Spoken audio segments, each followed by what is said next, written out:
We impose order on the chaos of organic evolution. You exist because we allow it, and you will end because we demand Cosmic Chronicles!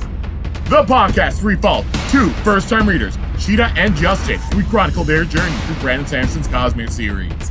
On today's episode, we'll be chronicling Warbreaker Chapters 22 through 24. So now it's time to throw it over to the host of Cosmic Chronicles. This is Joe. Thank you, Joe. Yep, once again, as usual, we are back here with Cosmic Chronicles. I'm Joe, and this week I'm joined by two very good impersonators of Justin and Sheta. Hi, I'm Sheta. Happy to be here. Hey, my name's Justin. I'm a regular guy. Are you still trying to do your Fat Albert voice? No. Hey, I'm Justin. Hey, this is Justin. Oh. I was like, I'm going to cut all of this. No, it would have been great if you come back now and was like, hey, you know, I did go and watch that Fat Albert movie in the past week. Sadly, I did not. All right, but, yep, we're here again. And, I guess we will go and start off with the random questions again, since we did get asked to continue them. Well, hey. So, even though it might not be everybody's favorite, but... It is. Yeah. Everyone leaves right after here for. Wow, really? Mm-hmm. All right, so we'll go back to some of these questions that Alan had sent us. So I'll go with the question. What are some of your favorite turn-based video games? I actually don't like those kind of games that much. But That's I'll not true. You've probably played say, Dragon Age 1. Yeah, that doesn't really count, though, in my opinion. And I did not Yeah, you're like kind of it, right. You're kind of right. It's kind of like only simulating that. It's not actually. But actually, it would be South Park. Yeah. Stick of Truth. Like, that's probably one that I was like, oh, yeah, I can see how this would be fun. I also don't play a lot of turn-based games. I've played Final Fantasy VII, and 7, 8, and 9 I've played. 7's the only one I've played all the way through. 9 I got close, but I was too young to beat it. I was just terrible at it. It was too hard for you? Was Knights of the Old Republic turn-based, or was that like if you didn't do anything, it'd keep going? I can't remember. I do. Maybe. Oh, neither of you have played it. Okay. Or you have played it? I played a tiny bit of it at the time, but I did not own an Xbox at the time, so it was like when I would hang out at somebody else's house, they had it, so I didn't actually play it all the way through. But I don't think that one was turn-based. Yeah, that one played like Dragon Age then, where it just auto does stuff if you don't click it. I can't remember. I think it was. Yep. So I guess I don't know a lot about them. Really just Final Fantasy. Well, I know that you've played Pokemon in the past. Yeah, I really got into it. All right. So, for me with turn-based games, I did play a lot of Pokemon, Gens 1 through 4, and then I did play some Gen 5. But I have not played anything after Gen 5. The one I probably played the most would have been Gen 4, because I got 100% completed the Pokedex. Legitimately, no cheats in that game. Other favorite ones, Final Fantasy VI I really liked. 9 was good. 7 is good as well, but 6 and 9 are probably ones I liked more. And, but then probably my favorite turn-based series would have to be Persona. Oh, yeah, Persona. I forgot about that one. If I've played and beaten Persona 3, Persona 4, Persona 5. First two I haven't because it's more of a pain because I'd have to play them on the Vita. Yeah, so probably Persona, and then, like I said, the other ones like Final Fantasy VI and stuff like that. All right. And, yeah, for a second question, man, during the week, I always think of some, but then once I get here, I completely forget what I had been thinking of. Don't you write them down? Because I'm working at the time. On your phone. Write it in a second. No, I just forget them. We'll just be smarter then. All right, you know what? We'll do what do you feel is like one of the more underrated, like, we'll go anime this time. What do you feel, what are some anime that you feel are just underrated and should be watched by more people? Don't have any. Probably just my favorite Tiny Life in the Woods manga.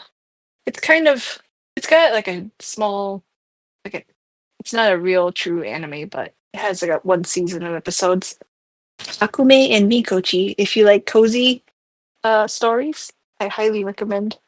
Yes. Mine would be Gantz. I'm a huge Gantz fan. It is not really rated at all, but the anime only goes for 2 seasons. Then you can continue it in the manga or the Gantz O 3D movie they made a bit ago.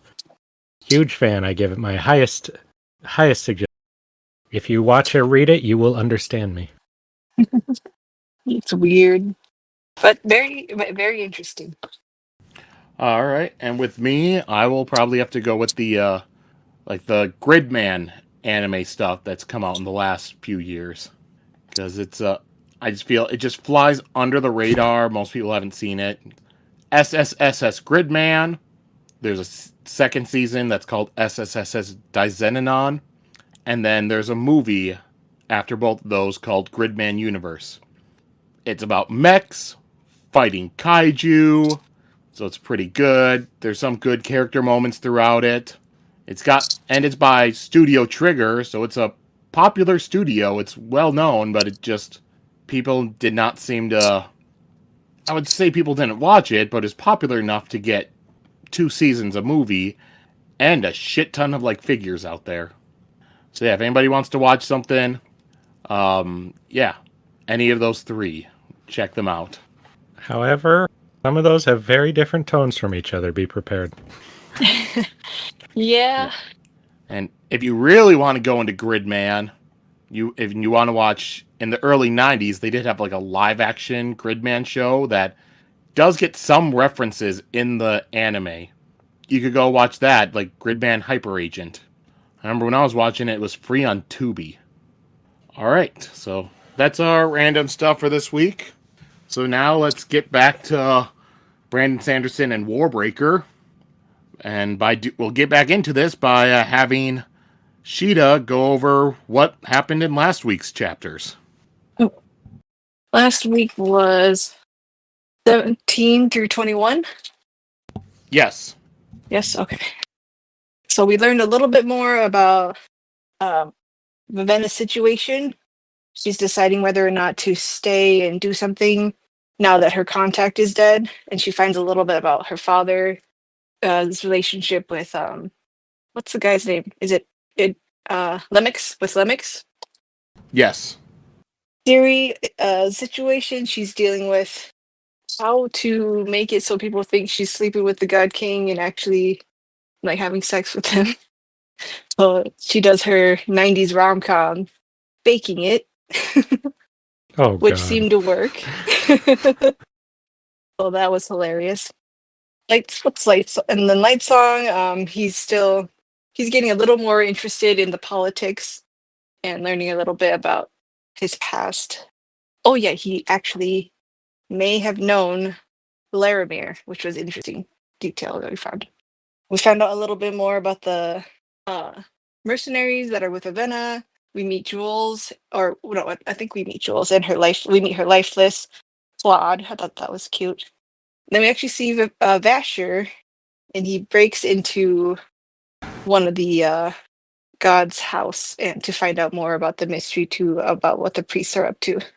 And we get to see a little bit of the powers of the magic, which is really interesting. I think that's it. That's very broad strokes, but we touch base on all the characters. Yeah, that's good. You get a free reroll tonight. Woohoo! I might actually end up using it. All right. So now let's go into. So this week we only read 3 chapters because one of them was quite longer than the others. So we read chapters 22 through 24. So as usual, I'll ask you to. How'd you two think and feel about these chapters as you read them? Loved it. I loved it. Might be my favorite chapters so far. I think you said that last week too. So far of all the books we've read, I think all the books we've read. Mm-hmm. Oh, and I think I may have found my favoriteest character of all the books we've read so far. You can probably guess. Denth? No. Oh. Then it must be Claude. I actually like Claude a lot, so I feel like, yeah, but no, it's not Claude. Don't guess. I'll reveal it. Like we don't know. It's Denth. No, it has to be You, Tonkfa. Oh my gosh. I mean, yeah, he has you a can monkey deny it now. as much as you want. We all know. So, Justin, anything special to say about these chapters for you? I'm learning I'm actually not that interested in political intrigue. I did not know that. What? I am when Interesting. it's on a massive scale, like at the top of the top. But when it's a little rebellion, I guess I'm just not that into it until the rebellion starts. You know, that's interesting that you say that because this is not how it usually is. It's actually focusing more on the characters' feelings about the politics and not like the actual things happening are not that important. Maybe that's why. Yeah, so I can see why you wouldn't really care about it. It's more like I'm- Lightsong struggle about giving a shit about it, like not the actual things happening. No, that part I find fairly interesting. Yeah, but not because it's political.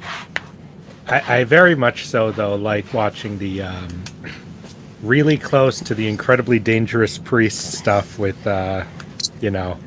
what sounds like it could be open heresy of teaching the God King to read. I find very, very interesting. So, you're saying that you're not too invested in the Vivenna mercenaries plot. I'm very interested in it when it's about the morality of her using the colors and about all that magic stuff. And I liked when some guys got killed. I did enjoy that.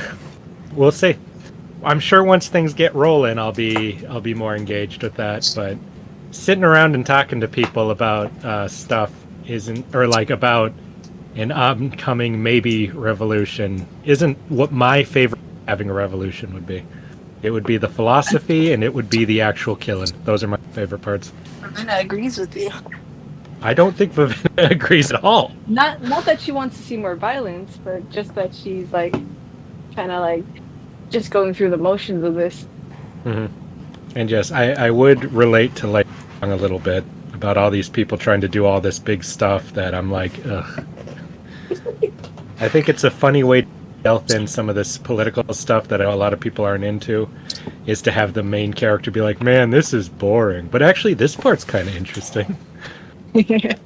Classic trick. Mm-hmm. All right, so let's just get into it, and we'll go into our first chapter of today, chapter 22. All right, so we begin. We're with Lightsong. He's playing a game of Terrachin with some other gods named Weatherlove, Life Blesser, and Truth Call. They are freaking ponies. Sorry. Well, they've all got weird names that match their thing, right? Yeah, just like My Little Ponies. Do we know who names these guys yet? Yeah, the creator of My Little Ponies. Sorry.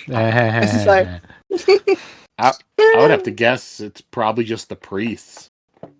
Oh, they're Like, do bronies they- for sure. I'm just kidding. Are these names that are like passed down when like this is just what the god of courage is? Or are these new names for everyone, do we know?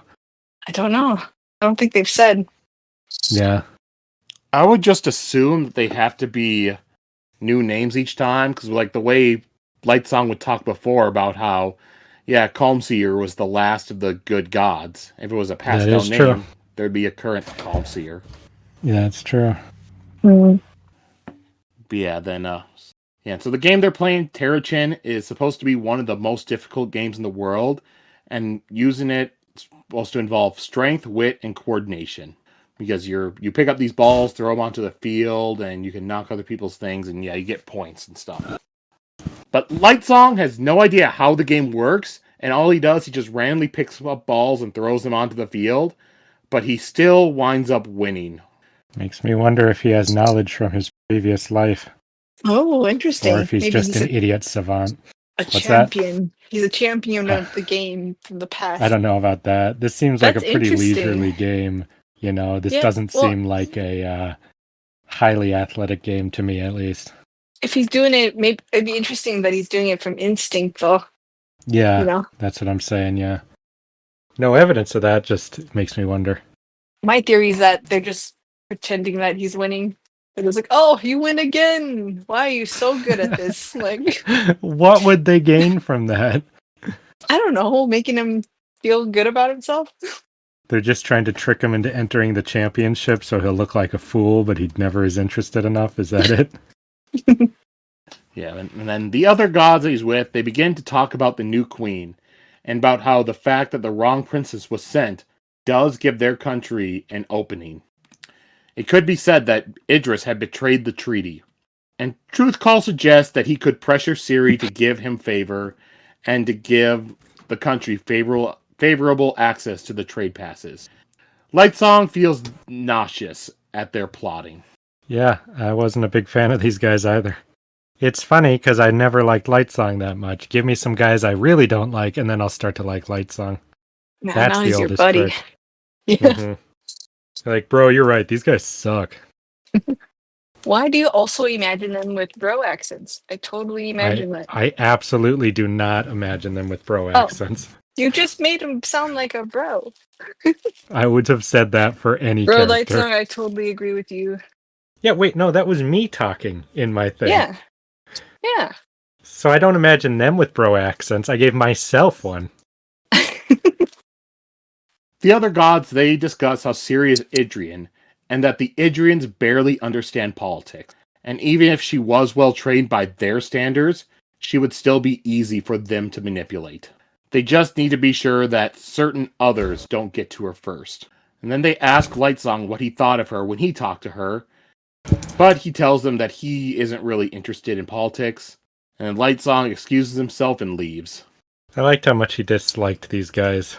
His line about they can never tell when he's joking and being serious, I thought was quite funny. Because they're just not clever enough.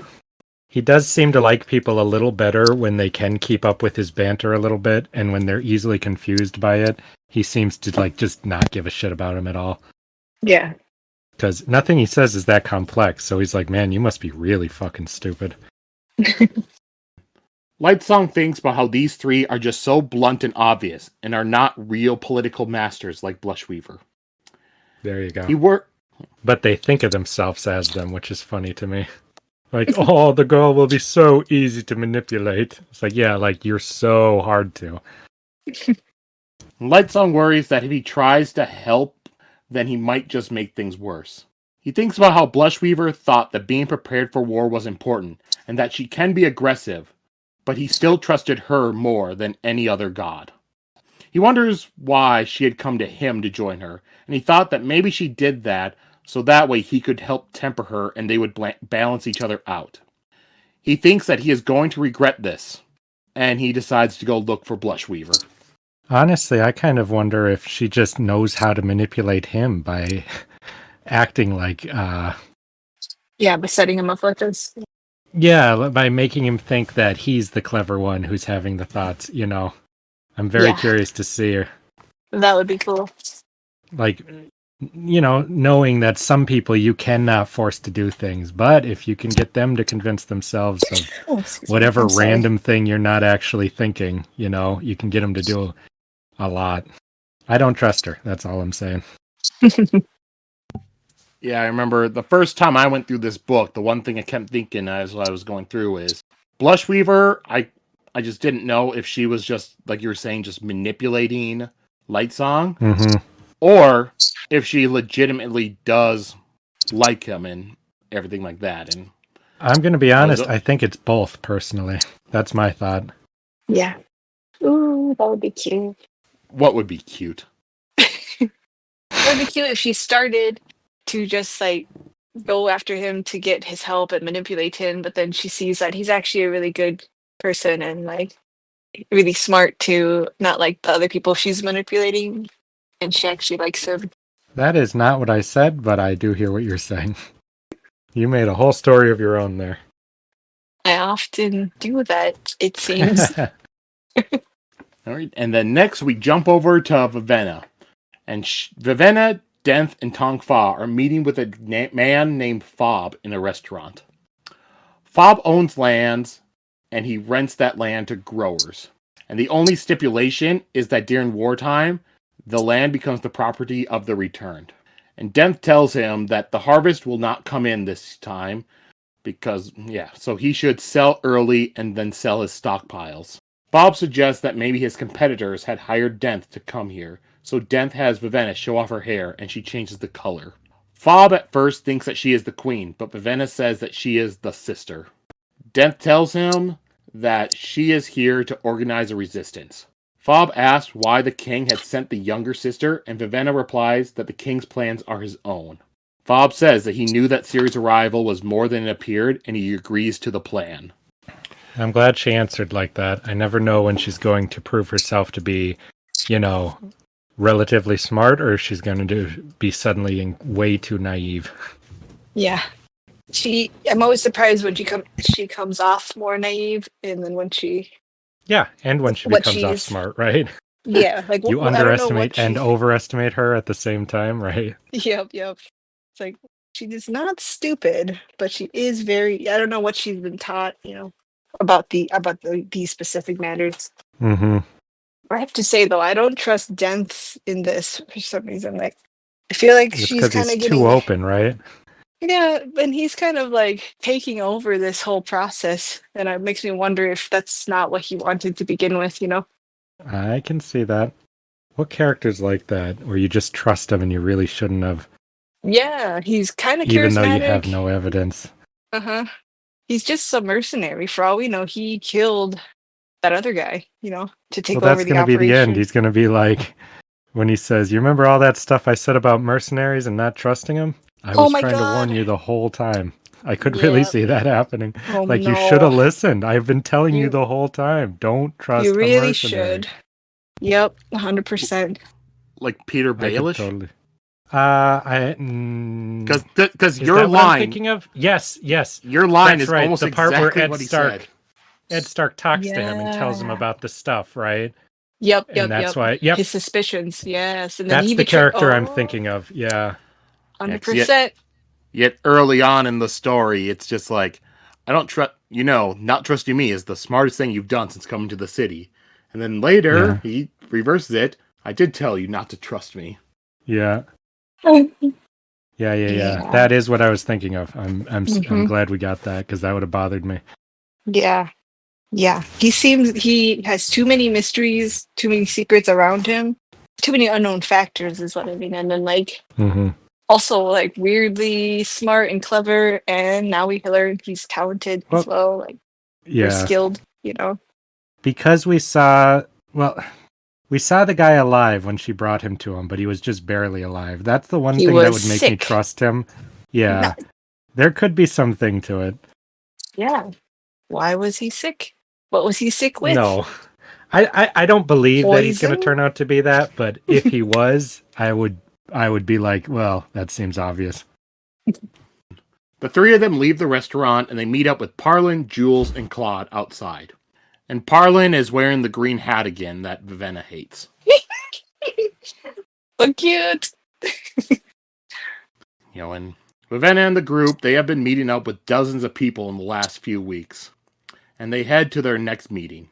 Vivenna asks, if Claude only responds to Jules. And Denth tells her that Claude has basic instructions to also follow what he and Tongfa say. But Denth also does have the security phrase if necessary. He explains that Lifeless can be given commands after you awaken them. Unlike, awakened objects, which you only get the command beforehand. And Lifeless can also be given a long list of complicated commands, so they a little bit better than just normal awakened stuff. And to prevent others from taking control of them, they tend to use a security phrase.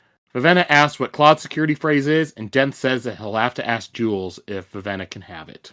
As they're walking... She was a little bit annoyed there. She's like, I'm paying you, Yeah, I'm your boss. Even though she's even though she's pretty good and seems nice and stuff, she is still a princess and trained to be a queen, I think. So this whole thing, I would be so frustrated that I'm not treated more like I'm in charge of this, It's just that she knows so little, she has to depend on them. Yeah, I think she's somewhat thankful, She is, yeah. It's true. But it's a interesting dynamic. It's not straightforward, because she has to depend on them and trust them where she doesn't Mhm. know. And as they're walking, Vivenna sees that Jules is talking to Claude, even though he doesn't respond back. Vivenna asks Denth if Jules always does this, and Denth says, yeah. And also, Tonk Fa has a new pet monkey on his shoulder. Vivenna God, asks he's about... more like Starburns every chapter. That's an interesting lizard you've added to your Top Hat Sideburns ensemble. Who? In From Community, the Community. character Oh, Starburns, okay. every season he has a new element added onto him that's really stupid. I need to get around to watching that at some point. Oh yeah, you gotta. So good. Now I Yeah, will but imagine Tonk Fa with like starburns too. Vivenna asks about the parrot, and Denth says that Tonk Fa is not good with pets. Tonk Fa adds that monkeys are much more interesting than parrots. Did he kill the That- parrot? It's a bird, it just flew away. Oh, I hope so. Thought he might have it died or something. I don't know. He Some ate people it. keep yeah, or that. Like some people have birds on like little strings where they don't fly away. That's cruel. Just kidding. And the group arrives at another restaurant to meet with a thieving lord named Grable. Denth, Tonk Fa, and Vivenna head inside. And during the meeting, Denth asks Grable to make certain supply carts coming into the city disappear. Grable asks to see Vivenna's hair, and Vivenna shows it off. And then Grable asks where they got someone with enough royal blood to pass off as a princess. And Vivenna explains that that is not how the royal locks work. It's about lineage, not blood. Her children would only gain the royal locks if she became queen. Only potential heirs have the ability to change their hair color. If that's true, that's really weird and interesting. That adds a whole magic element to it I didn't expect. I thought it would just be a bloodline thing like they're saying. Yeah. And he says yeah. superstition in a second. That's exactly what I would think in that world. Like, yeah, I know the story you tell all the idiots, but we know the truth. I wonder if it's true or not, though, Mm-hmm. Like, she believes in a lot of stuff that she was taught, Like, what if she was just taught that, But this would be Well, we'd have something to that see would be... the King's brothers' kids to know for sure. Yeah, I feel like this is something they that would have easily been proven like true or false over the centuries when That's true. like all of a Unless sudden they like yeah. always execute the person who doesn't get the throne, for all we know. That's dark. I don't think they do that. I should hope not, but we don't know. Grable calls this a superstition and asks how much Denth will sell her for. Oh, so offensive. Denth says that they are leaving and he stands up. Grable's bodyguards also stands up and Denth immediately kills two of them. He's so fast that Vivenna doesn't even see him move. And Grable says that Denth is as good as people say he is. People speak of Denth. He had appeared out of nowhere a decade ago and got some followers with him. And nobody knows much about him besides that he is fast. Denth, Tonk Fa, and Vivenna leave the restaurant. Denth tells her that Grable had only wanted to see his blade. Tonk Fa says that Grable would have either gotten to see Denth's sword or he would have gotten himself a princess. And that's why he was having the meeting. And then a man with ragged brown clothing and leathery skin comes up to them to talk to Vivenna. And Denth immediately has his sword out. The man says that he's originally from Idris and that he is Vivenna's servant. He says that the Idrians in the city have been oppressed here for so long. Denth has Tonk Fa search the man and they head to a dump of a building to talk. As Denth and Tonk Fa stake out the building, Vivenna's standing outside and she can sense them moving around with her breaths. But she realizes that she cannot sense Jules at all. She figures out this means that Jules is a drab, a person without a breath. Ew. That What? was my first thought. Gross. Oh, I thought, wow, that's so cool.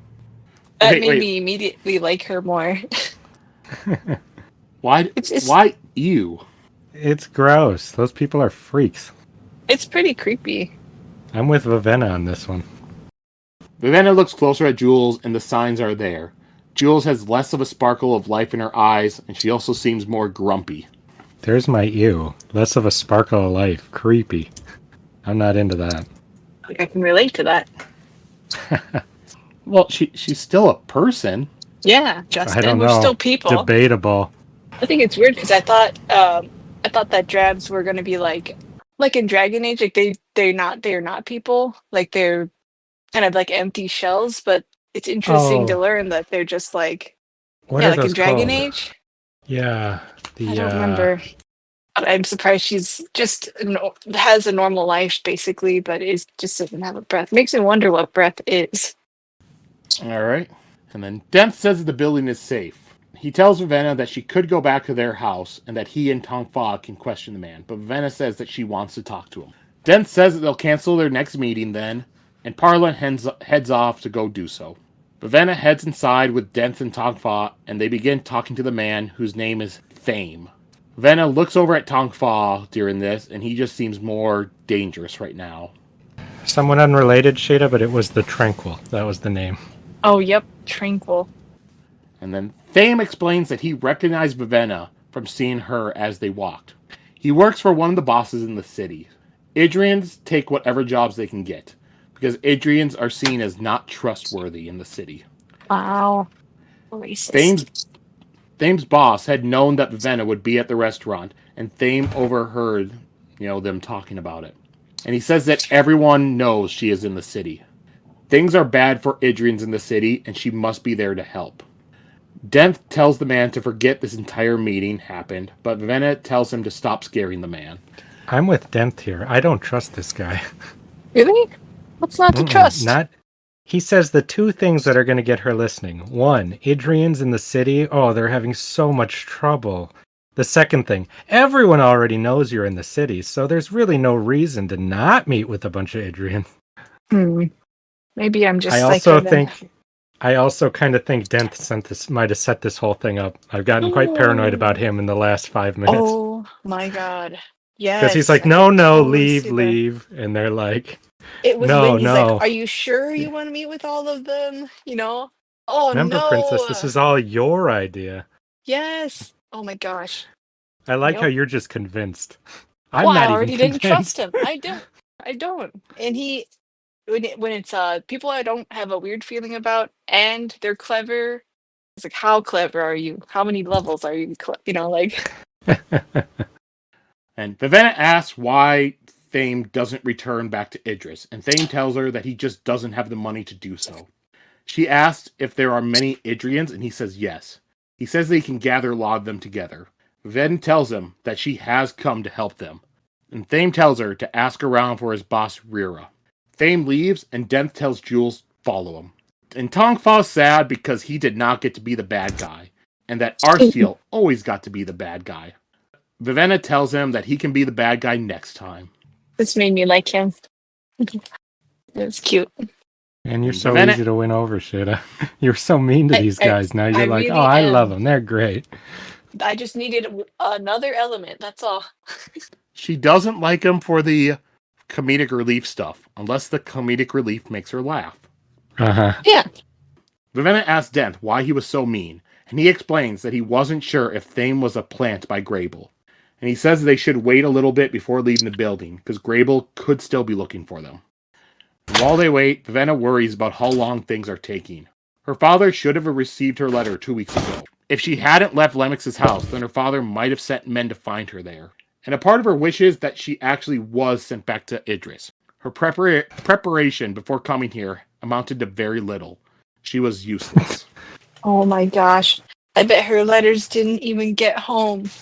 That would be so sad. Like crazy. I'm going to let you know, I actually trust these guys, Shita. I don't trust them. You did until I put doubt in your mind. No, well, I started to be doubtful at the meetings was what it was. When they were kind of taking charge a little more and like showing her hair off to everybody in town, you know? They're actually just shopping her around to sell for real, and that was a fake thing to make her think she's not being sold. No, I don't know what the con would be if they were con guys. Well, it wouldn't be like that bad, but it'd be for their own ends for the rebellion, Like, I guess, like they keep saying like there's people who want to like get what they want out of this whole thing, and I feel like they could be one of those.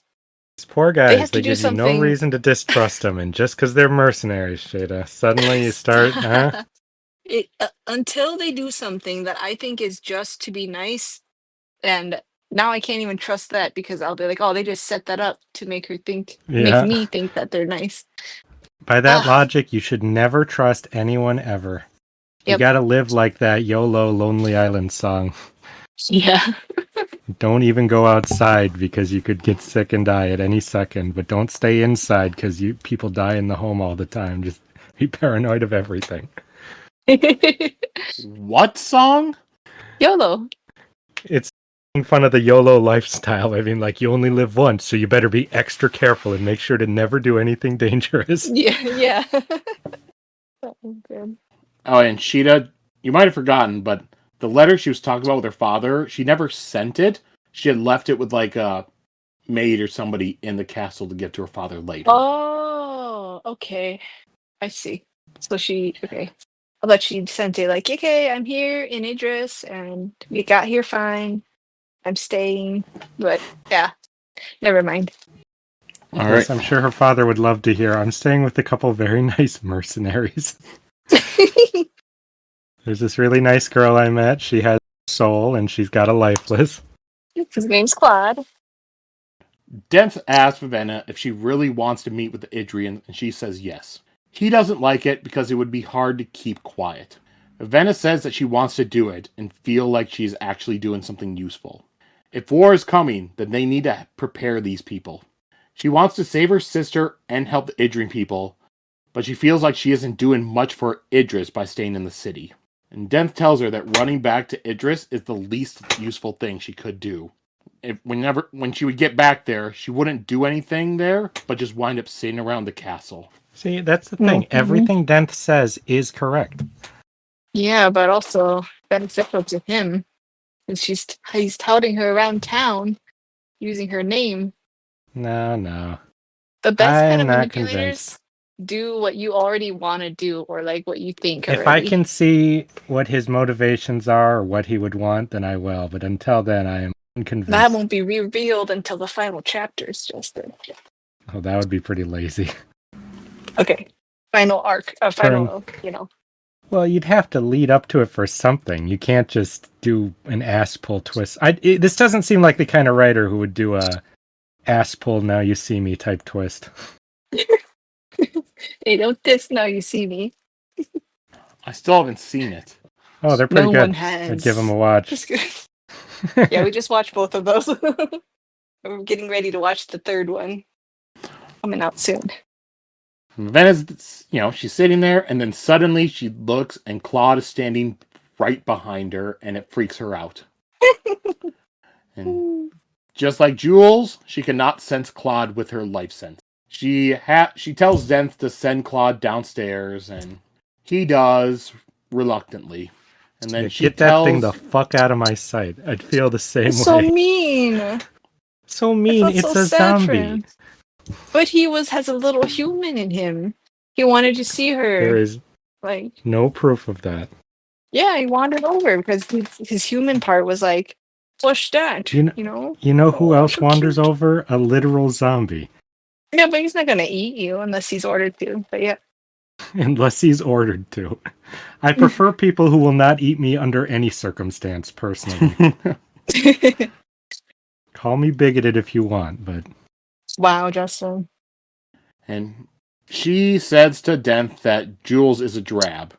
And Denth confirms this, and adds that she has been one since she was a child, when her parents sold her breath to one of the gods. Oh. Vivenna says it's that is interesting to horrible. see, after all the fear Lightsong has about, or all the, they'll be okay, Guilt, getting to actually see how that goes long term was very interesting. I didn't think that you would be able to still be a character when you were one of those, so I was pleasantly surprised to learn that. Would it be crazy if that little girl was this girl? And it was a time travel. Yes, how would that possibly be possible? No more time travel. No, I refuse to allow any time travel theories in this book. Party pooper. I'm putting my foot down. Yeah, and Denth says that having no breath is not so bad and that you'd get used to it. And he tells her that, yeah, there are times when, he needed a little money, so he sold his breath and lived like that for a little bit. And Vivenna says that without it, you'd live with no soul.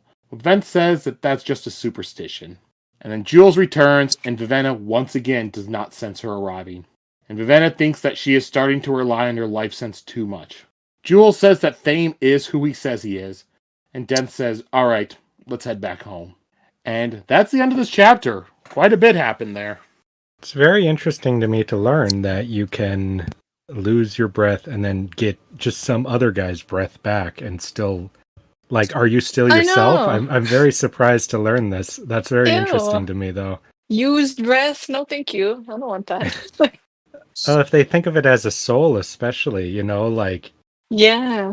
is it just What if you a get a- soul, not your soul? What if you get a bad Like, does that soul, change? I don't like an know. evil person's soul, and then you're a little bad after that. Yeah, I don't think it works that way, but I don't know the rules because it seems very different than what I expected in the idea that you could sell it. And I really like what she says of like, well, of course you'd say that. It makes it easier to sell your own and to buy some other person's. Mm-hmm. But if it was so little before, why even get another one if it meant no difference? Yeah, that too. Yeah, the argument doesn't make sense if you say there's no difference because obviously you wouldn't waste the money. Mm-hmm. But the idea that you can get poor enough to sell one and there's always somebody willing to sell one is very interesting to me. That's so sad. Mm-hmm. Like you'll always That's a have pretty something. on-the-nose metaphor, Yeah. of literally that selling too. your soul because you're so hungry, Yep. Everyone gets pushed to that level at some point Mm-hmm. in this world, or in that world. Oh, I think it's cool. Yeah, I really liked seeing the powers that Denth and Tongfa have. I'm very curious about it. The sword skills? Yeah, sounds like Denth might have like a super sword or something, that gives him strength. I wonder if it's something to do with that other sword or not. Because he's the one who said he was a great swordsman, right? Like no one could beat him earlier, correct? He They had said another guy. Oh, sorry. He said that Vasher had killed Arsteel, and he said that there's no way that could happen because Arsteel is the better duelist between the two. Oh, that was it. Yeah. And then Denth says that he himself is the better swordsman between him and Vasher. There you go. I thought that they were saying that the guy's name was Steel, and they called him Our Steel. Like, our Steel was the best fighter of all. That's not how I interpreted it at all. Yeah, man, I can't believe he killed our Steel. Like we love him so much. That's bad. That's the problem with an audiobook. Yeah. I thought it was sweet. It made them seem like really nice. You're like, that's the only reason I like them. No, I don't. Yeah. I have a couple of theories about that, but I'll save it for later. They don't involve time travel, do they? No guarantees, Justin. Oh, no God, spoils no. for later. Uh-huh. I really liked how Vivenna revealed herself to be some kind of a timid, cowardly person that she wanted to go home, though. Like, I thought she would be like, she declares, like, I'm gonna heroically save my sister and my people and stuff, but then in her heart, she's like, I kind of just want to go home. Like, I wish my dad would come pick me up. Love the excuse to go home, yeah. Yeah. To be forced to go home, right? Yeah, it reveals how she's still like kind of like a little girl, not like the princess everyone thinks she is, How old is she again, did it say? 22. 20, yeah, early 22. 20s. Yeah. Yeah, the whole thing was that they would send their daughter to marry the God King when Vivenna became 22. 22. If anyone knows what I referenced. Yeah, I have no idea. Put out to me. Sheta, you say stuff like that, and no one ever knows what the hell you're talking about in messages about it. Someone will someday, and they'll be my best friend. Okay, let's just move on from that. To chapter 23. And we're with Lightsong once again. And Lightsong arrives at Blushweaver's palace and finds her in her courtyard. And in there are a bunch of like workers, gardeners who, what they're doing is they're carrying and setting down plants in different various formations. And as Blushweaver watches. And Blushweaver suggests that she and Lightsong go up to the bedroom, and Lightsong responds by giving her a letter. And he pretty much does what my job is, because she reads the letter and it pretty much just summarizes how their conversation was going to go. And then the end of the letter, and at the end it ends with Lightsong agreeing to join her. And then he speaks up and says that part where it's just like some light flirtation. I just invited you to go up and bang. Is that light flirtation? I thought was very funny. Yeah, it's like he says something and she's just so stunned for minutes. Yeah. How clever and witty he is. And then Lightsong speaks up and says that he does not think the queen is involved in a plot to take the throne, and he intends to see that Blushweaver doesn't crush her or the rest of them. Blushweaver says they have work to do, and that Mercystar was attacked last night. And then we cut a little bit later, and Lightsong and Blushweaver, they visit Mercystar, and Mercystar is just distraught at the fact that her home had been invaded the night before. Lightsong wonders why someone would break into her palace, and Blushweaver suggests that it had to have been an Idrian. And then Blushweaver asks Mercystar, why had they sent their youngest daughter? Blushweaver says that these are dangerous times for the crown. Lightsong pulls Blushweaver away and asks what she is doing. And Blushweaver tells him that they will need Mercystar's lifeless commands. Lightsong doesn't believe that war is necessary, but Blushweaver says they need to be careful and that she is just making precautions. She tells Lightsong that it is no coincidence that an intruder picked one of four returned with lifeless commands and broke into their palace. And Lightsong found an odd impulse inside him to look into this more deeply. The two of them return to Mercystar, and Blushweaver tells her that there are some of them that fear that Idris will try to take back the throne. Mercystar looks to Lightsong and asks if he believes this, and he wonders, why does everyone always look to him for advice? And he tells her... Because he never says what he's thinking, ever. So everyone always assumes he's the smartest guy in the room. It's so funny. You think that's it? He works so hard to make people think, oh, he's just kind of a playboy, he doesn't care. But it makes him look way wiser than anyone else. Because those other two guys we saw, they talked a lot. They even were openly being like, oh, we've got our plans, He leaves, I bet they're both like, what's he planning, Where he's like, they don't have anything. Those guys are stupid, He just always comes off like he's super knowing. He's got that twinkle in his eye like, oh, he's got something, man. What is it? Lightsong tells her that preparation would be wise. And Blushweaver asked her to join their preparations, and Mercystar agrees. As Blushweaver and Lightsong are leaving, something about the meeting bothered Lightsong. And Blushweaver likes the fact that Mercystar was easy to manipulate. I really like people who are easy to tell what to do. That she just openly says that. Or are easy to make do the right thing. The right thing being whatever it is I want them doing. I thought was quite funny. And she's also upset that Mercystar, the god of kindness, got lifeless commands while she herself didn't. And Lightsong points out that Blushweaver is the god of honesty, communication, and interpersonal relationships. In what world is she the god of honesty? Interpersonal relationships and communications, maybe, but... sometimes people are just kind of simple and honest, so... I really like her. I think she's hilarious. No, that was the god of kindness. This girl, the main girl. Blushweaver. That's what I'm saying. Blushweaver? Wait, what is she? Mm-hmm. The god of... What was it, Joe? Honesty, communication, and interpersonal relationships. Oh. Yeah. Okay. Yeah, that is a little...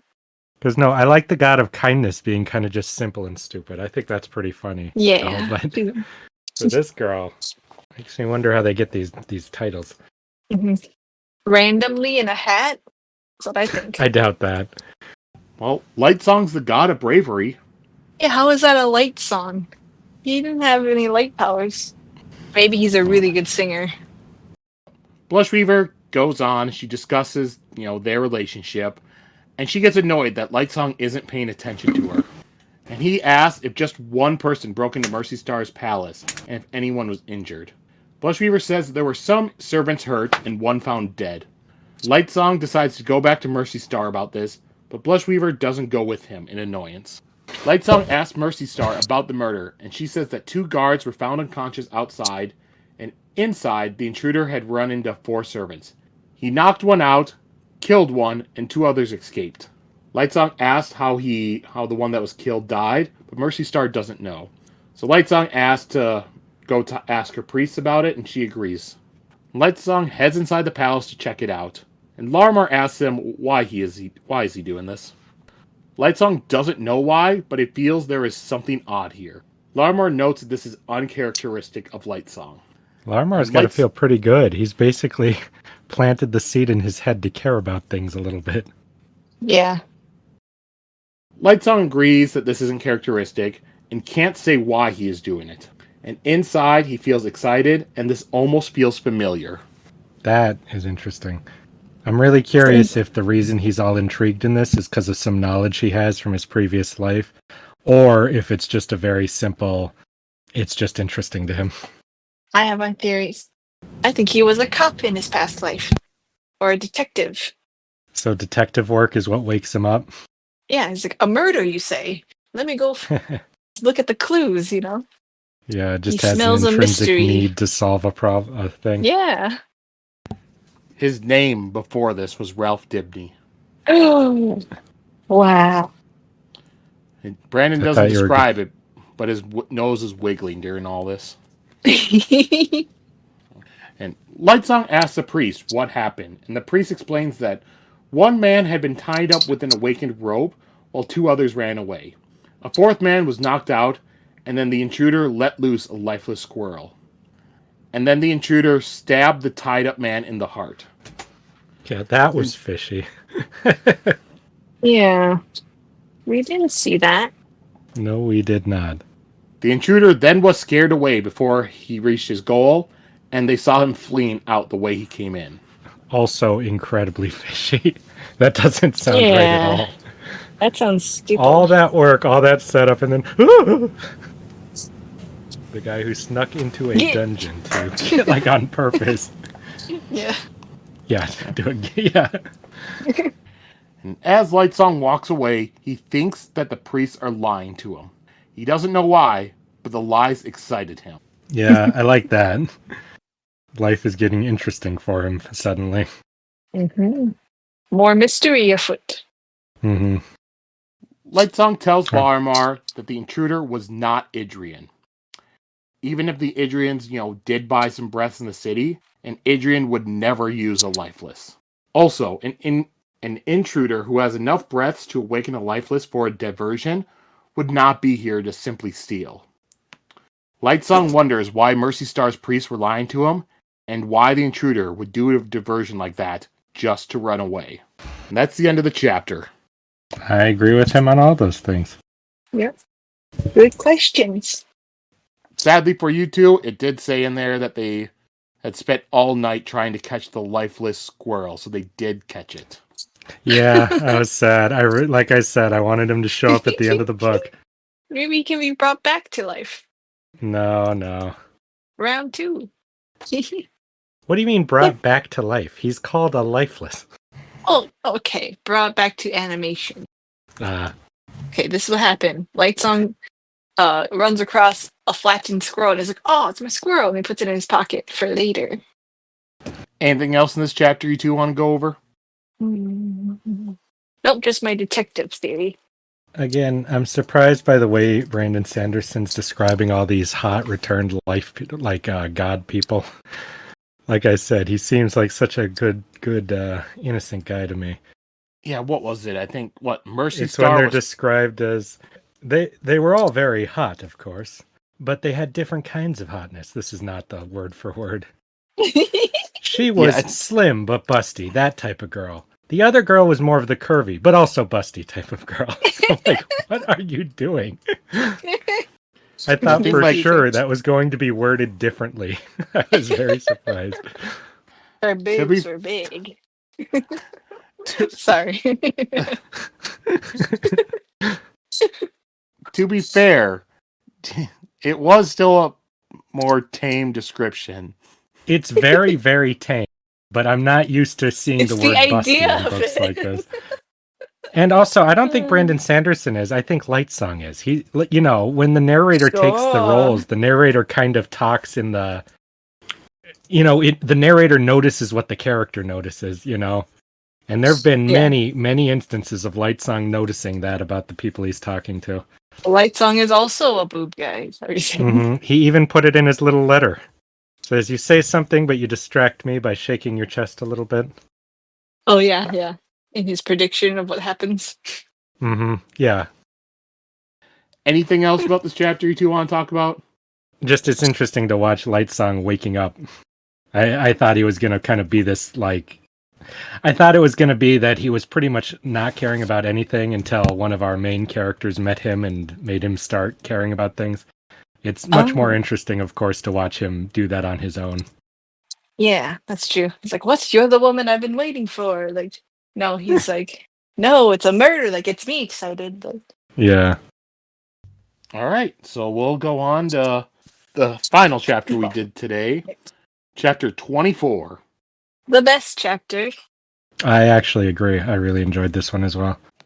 So Siri walks into the palace library and says that she wants some books. The priests in there are confused and say that she doesn't want these books because they are about boring topics like religion and city finances. They suggest that they could have a reader bring a book from the city collection, but Siri declines and says that she will take some books from here. And Treldes arrives and says she will not. That was scary. I didn't know that he was that bold. He says that these books are valuable, and even the priests are not allowed to take them out of the room. And he also says that Susebron has made it clear that he wants the books kept here. And Siri's annoyed by this answer, because she knows that Susebron cannot talk. He did he? How did he say it? And Treldes says that she can stay and read if she wants, but Siri doesn't want to do that because she doesn't want to be embarrassed with the priest watching over her as she sounds out the words while reading. And she also figures that they would wind up distracting her from learning anything sensitive. I wanted to see how they'd do that. If she'd be turning the page that reveals the great secret, and then they just, oh, I'm sorry, I spilled my juice all over your head. We'll have to go clean you up. Oh, look at that over there. Rip the page And then they out. just quickly turn the page. Yeah.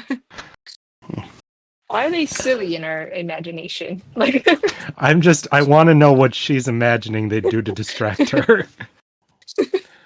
The priests there are just the Three Stooges. yeah. Yeah, pretty much, yeah. Like, oh man, we can't allow her to learn that we're secretly controlling what we pretend our god is to everyone. One of Like, them just slips. shut up, you Does a idiot! You don't know what you're. slapstick. Yeah. Oh my gosh.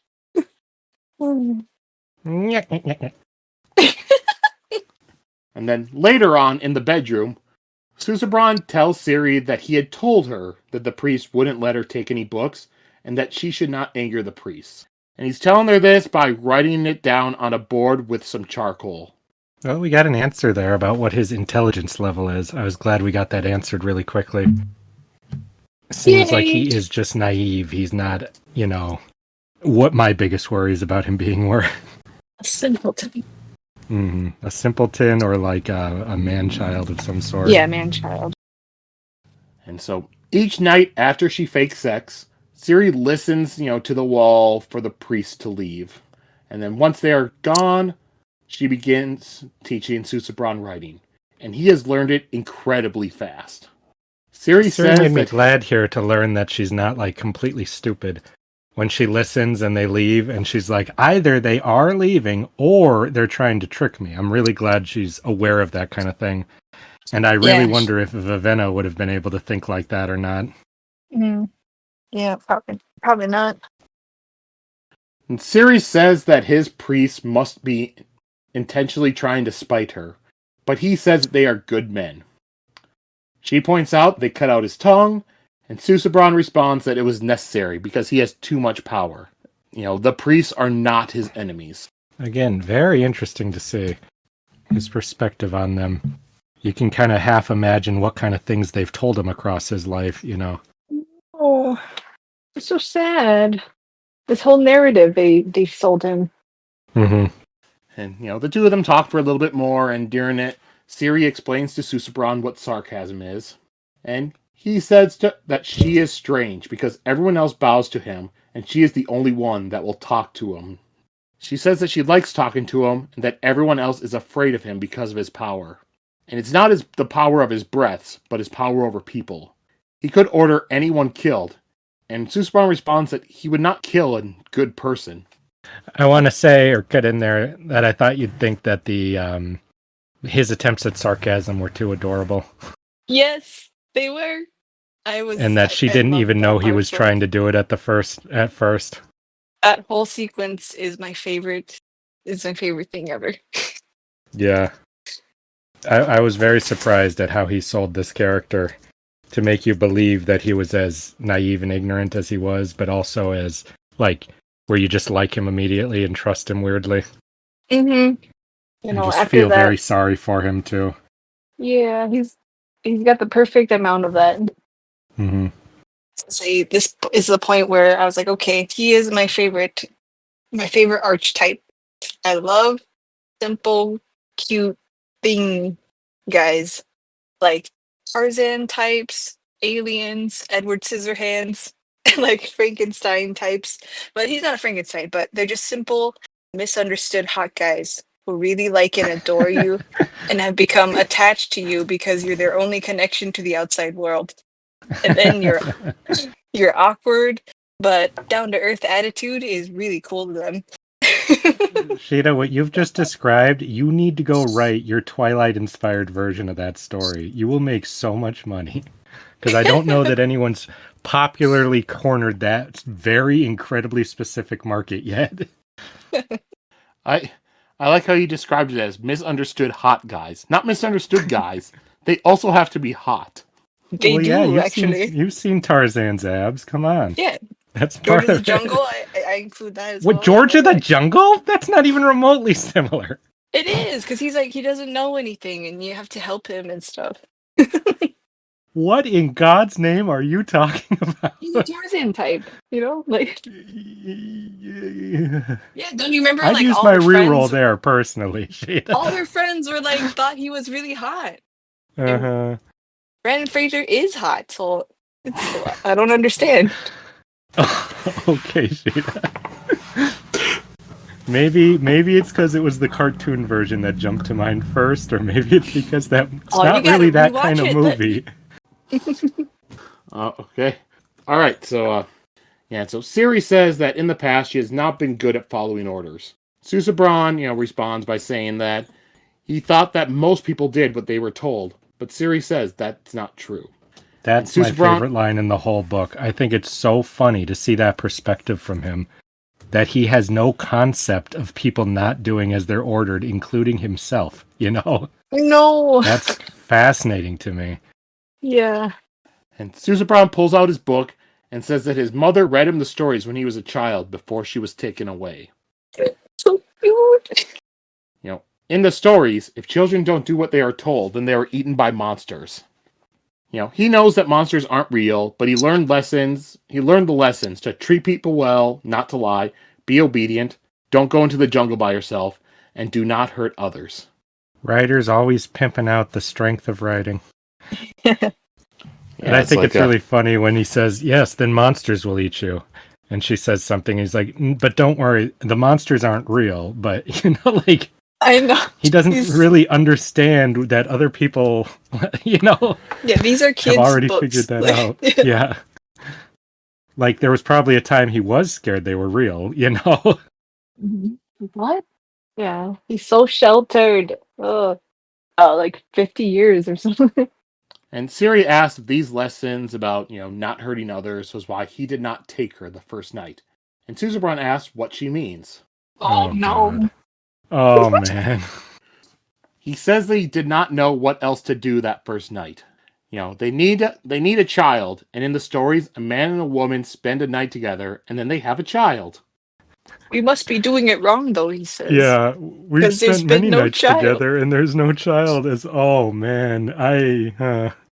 I don't even know how to react to hearing that. Oh my god.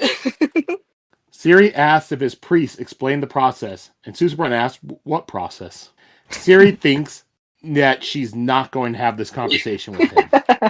That's why, if we had seen how Vivenna was going to do this, I think it could have been quite traumatizing for the poor guy. Oh no, Because yeah. I'm sure she was fully taught about what's expected.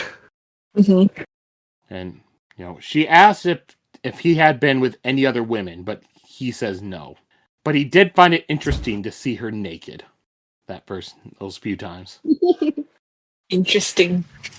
Yeah, that's one word for it. I was gonna say, why is he not joining her in doing the fake sex sounds? Because Like, he has no idea what's going on. I was surprised because she just did it, and then they started the reading lessons. So I was surprised by now she didn't teach him to also join in, but now I know why. I was like, it'd be more convincing if we both jumped on the bed. Like, Oh, God.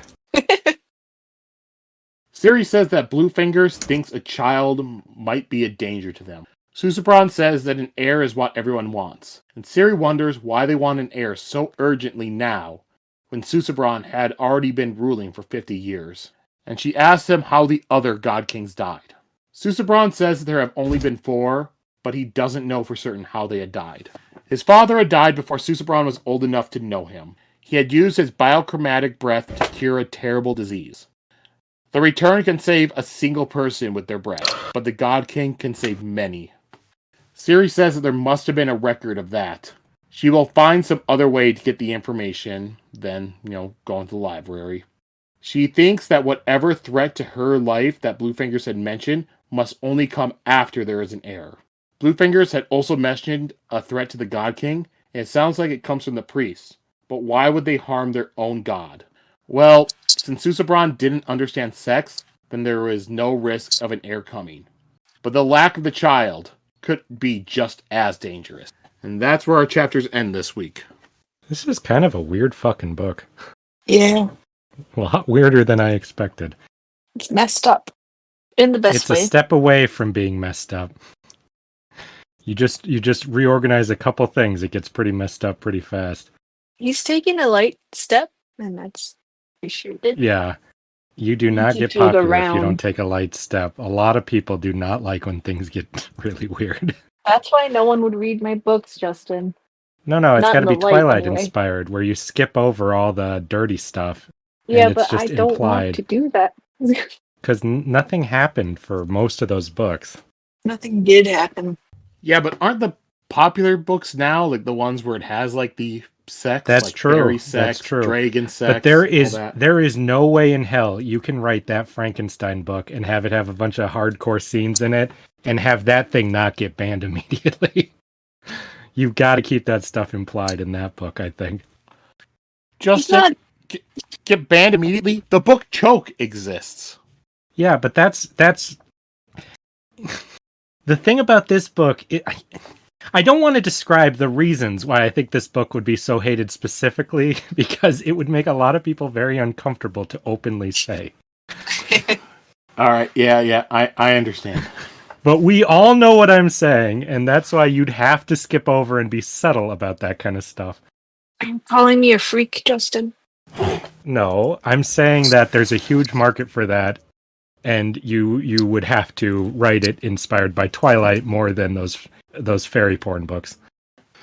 I just like how you call them fairy porn. Well, that's about the extent apt. I know. A lot of the fandom calls it that in a loving way.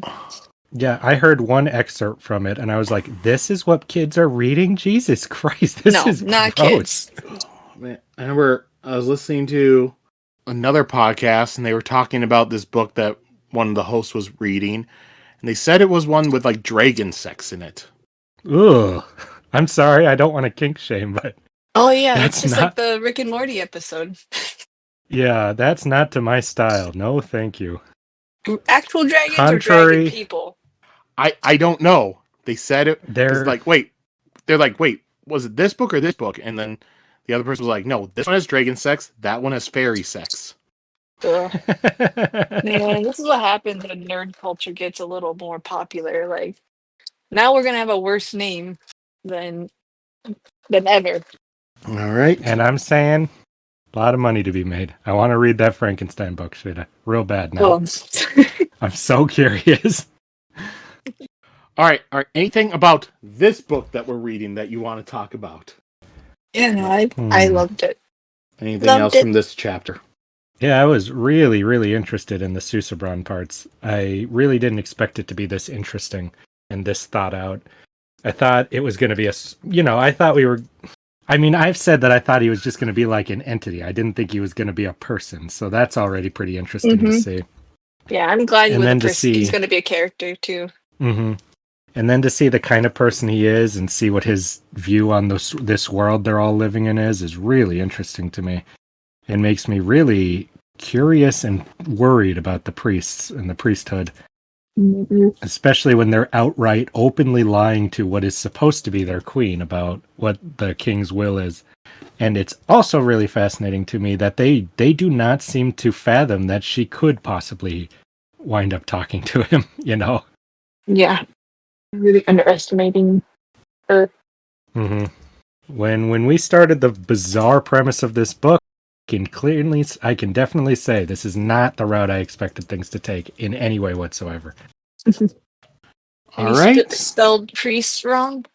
It's so cute. Oh He had yeah. a lot of Oh yeah. Did you misspellings. get that, Shita? All the misspelt words. Yeah, it was Like you pronounced didn't- wrong. Like interesting. he'd say like prests instead of Yeah. priests. A lot of it was spelt phonetically, in the book version. So yeah, I'd wonder how they would do that in there. This part was performed really well. It was done really good. I really liked. How did he talk?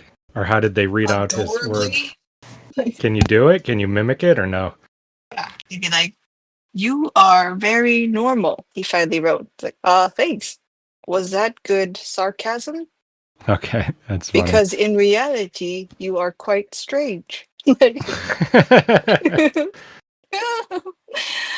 Yeah, so just like slower, like as if he's writing it, and kind of like very naive sounding and innocent sounding. So Yeah. All right. Then I guess we'll move on to our theories and questions segment.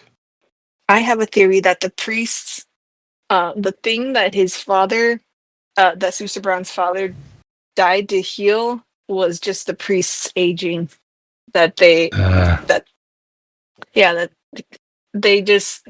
getting to the point where they need to rejuvenate again, and so that's why they want an heir, or they're rejuvenating or their power supply is draining out and stuff. That there is no great thing, that no great illness that he healed. All right. Now, question I have for you is what happened at Mercystar's palace? Who killed that guy that was tied up? The priests, obviously. The Maybe ones the who were squirrel. the squirrel didn't it say he was stabbed? Yeah, by a stick. So I don't think it was our hero, or not our hero, but our guy we're following, obviously. I don't think it was his sword even. It had to be. So it was the two guys knocked out, and that's what we saw, but we didn't see the third guy, correct? Or am I remembering wrong? So there were four of them. So he shows Yeah, up and he gets the one guy tied up with the rope, and then from the other three, he tosses Nightblood out. Two of them run away, and then that fourth guy stayed there and picked up Nightblood. And then Vasher knocked out the person tied up with the ropes, knocked out the person that was picking up Nightblood, but the other two just simply ran away. Yeah. And so what we found was the guy who was tied up was dead, correct? And then two guys were knocked out? One guy was knocked out. Okay, so yeah. Just what it seems like. Yeah, one guy knocked out, one guy dead, two of them ran away. So why the guy was dead, I do wonder. Maybe he saw something. I mean, the priests are covering something up. They're either covering up that something was seen, or they're covering up... I don't know why they just kill somebody on their own, though. Maybe Unless it's he was because killed he to saw have Vasher. something programmed into him later. Did he see him, though? Yeah, they had a whole conversation. He was a nice guy, really, which I was really sad about. The nice I guy? think You'll have to the ni- remind me. Yeah, because he comes in and the guy's like, "All right," like he thought that Vasher was just like a crazy homeless guy, and No, those are two people outside the palace that he knocked out. oh, Those are okay, the guards never mind then. outside. Then he went inside and saw the 4 people inside the palace. I see. Okay, so the nice guy survived, which is good. Yeah, something as strange is afoot at this palace. I have currently no really good theory. My squirrel theory is the one I have. Yeah, I'm sure you stand by that one really, really strongly. I want to draw a picture of a squirrel lifeless with a stick stabbing. Yes, rest in peace, Squirrely. Oh, next time. I'll try my best to not pick him as favorite character of the chapters. Oh, and I'm tempted. He didn't do anything these chapters. Oh, yeah. That's true. Okay, good. Then I can pick my God King. So then another question, how's Vivenna's meeting with the Idrians in the city going to go? Not well. I don't think it will. Well, it's either going to be she's kidnapped, or it's going to be that she does start up a little resistance in the city. Just generically one of those two, I'd assume. Princess of the Poor. Yeah, like that. I mean, it might make her feel better. It might just be like a vanity thing because she wants to feel more helpful. I don't know. Yeah. You don't think that a book's going to waste a whole chapter on a vanity project for a character, though, right? No. That doesn't go anywhere in the plot. No, it will. Like, but she'll just start to feel good about her role, and maybe that'll. Oh, I see. I see what you're saying. All right, and then my last question I'll ask will be, how is Siri going to learn this information she wants to learn? I can't imagine it's going to be that hard to get a sense of what the regular folk at least believe killed the previous kings.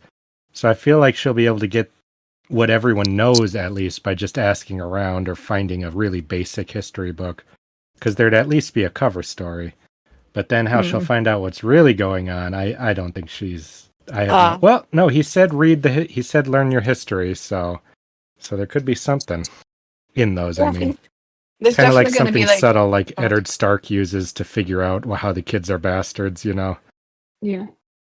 All right, any other theories or predictions you two want to throw out there? I just had one with Hong Fa's super Hulk powers that make him all scary, but also make him tired after using it. That's why he takes naps. Did I miss something? Yeah, he got really scary in the bar, and Vivenna barely recognized him because he was like actually scary for the first time, and then he's like, Yeah, but okay, no, that I get it, but those. well, Siri, I just Vivenna's figured that he went from being amicable and nice to being like really suddenly like tough and scary. Yeah, but my theory is that it's backed by some superpower type thing. And I think Yeah. Vivenna has a little Avengers group happening with her Oh God. mercenaries. So I thought you didn't trust them. Now you think they're the Avengers? maybe Dark Avengers, we'll see. Oh, okay. Well, I guess she's saying that we have a Hulk and we have a swordsman. And then maybe a Doctor Strange type with the lifeless controlling girl. Yeah.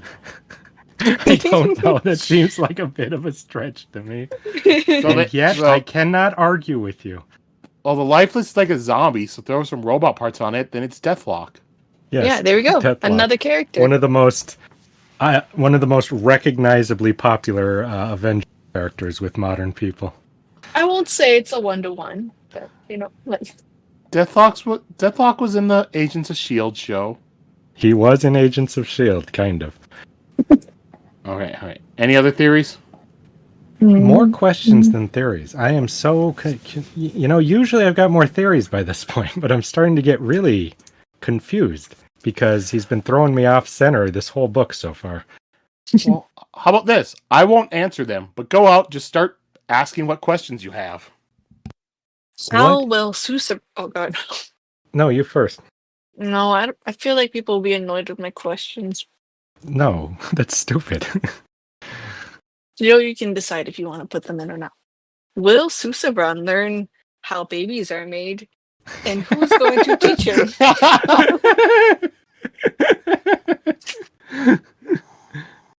You know, will he? That's a good question. Hmm. Mine are much more simple. Just what are the priests doing? What is this world? What is the return thing real and they are here for a purpose? Is Lightsong, is his purpose only very specifically to solve this crime and figure out what's going on to help avert a war, you know? And that's why he was lazy all this time and he actually wasn't lazy? I'm very, very curious about a lot of this stuff. Yeah, it almost seems like he was lying dormant until this started happening, and then he was activated. Yeah, I think we'll see in later chapters a bit, but just how quick that was really interesting. I also wonder about Blushweaver. Like, what's her deal? Yeah. Is she legit, on the or level? is she Yeah. like, what's her mission? Mm-hmm. And I do wonder what's going on in the kingdom.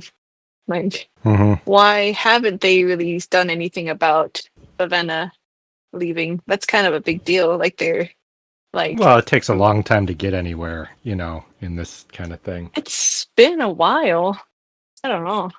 I just feel like they're like, oh crap, we can't do anything. She's already gone. Okay, let's just keep prepping for war. Like I probably think her absence is inconsequential. Which is kind of rude. In my I would opinion. love to cut back to the king and see what he's going through right now. I would think that was so Yeah. funny.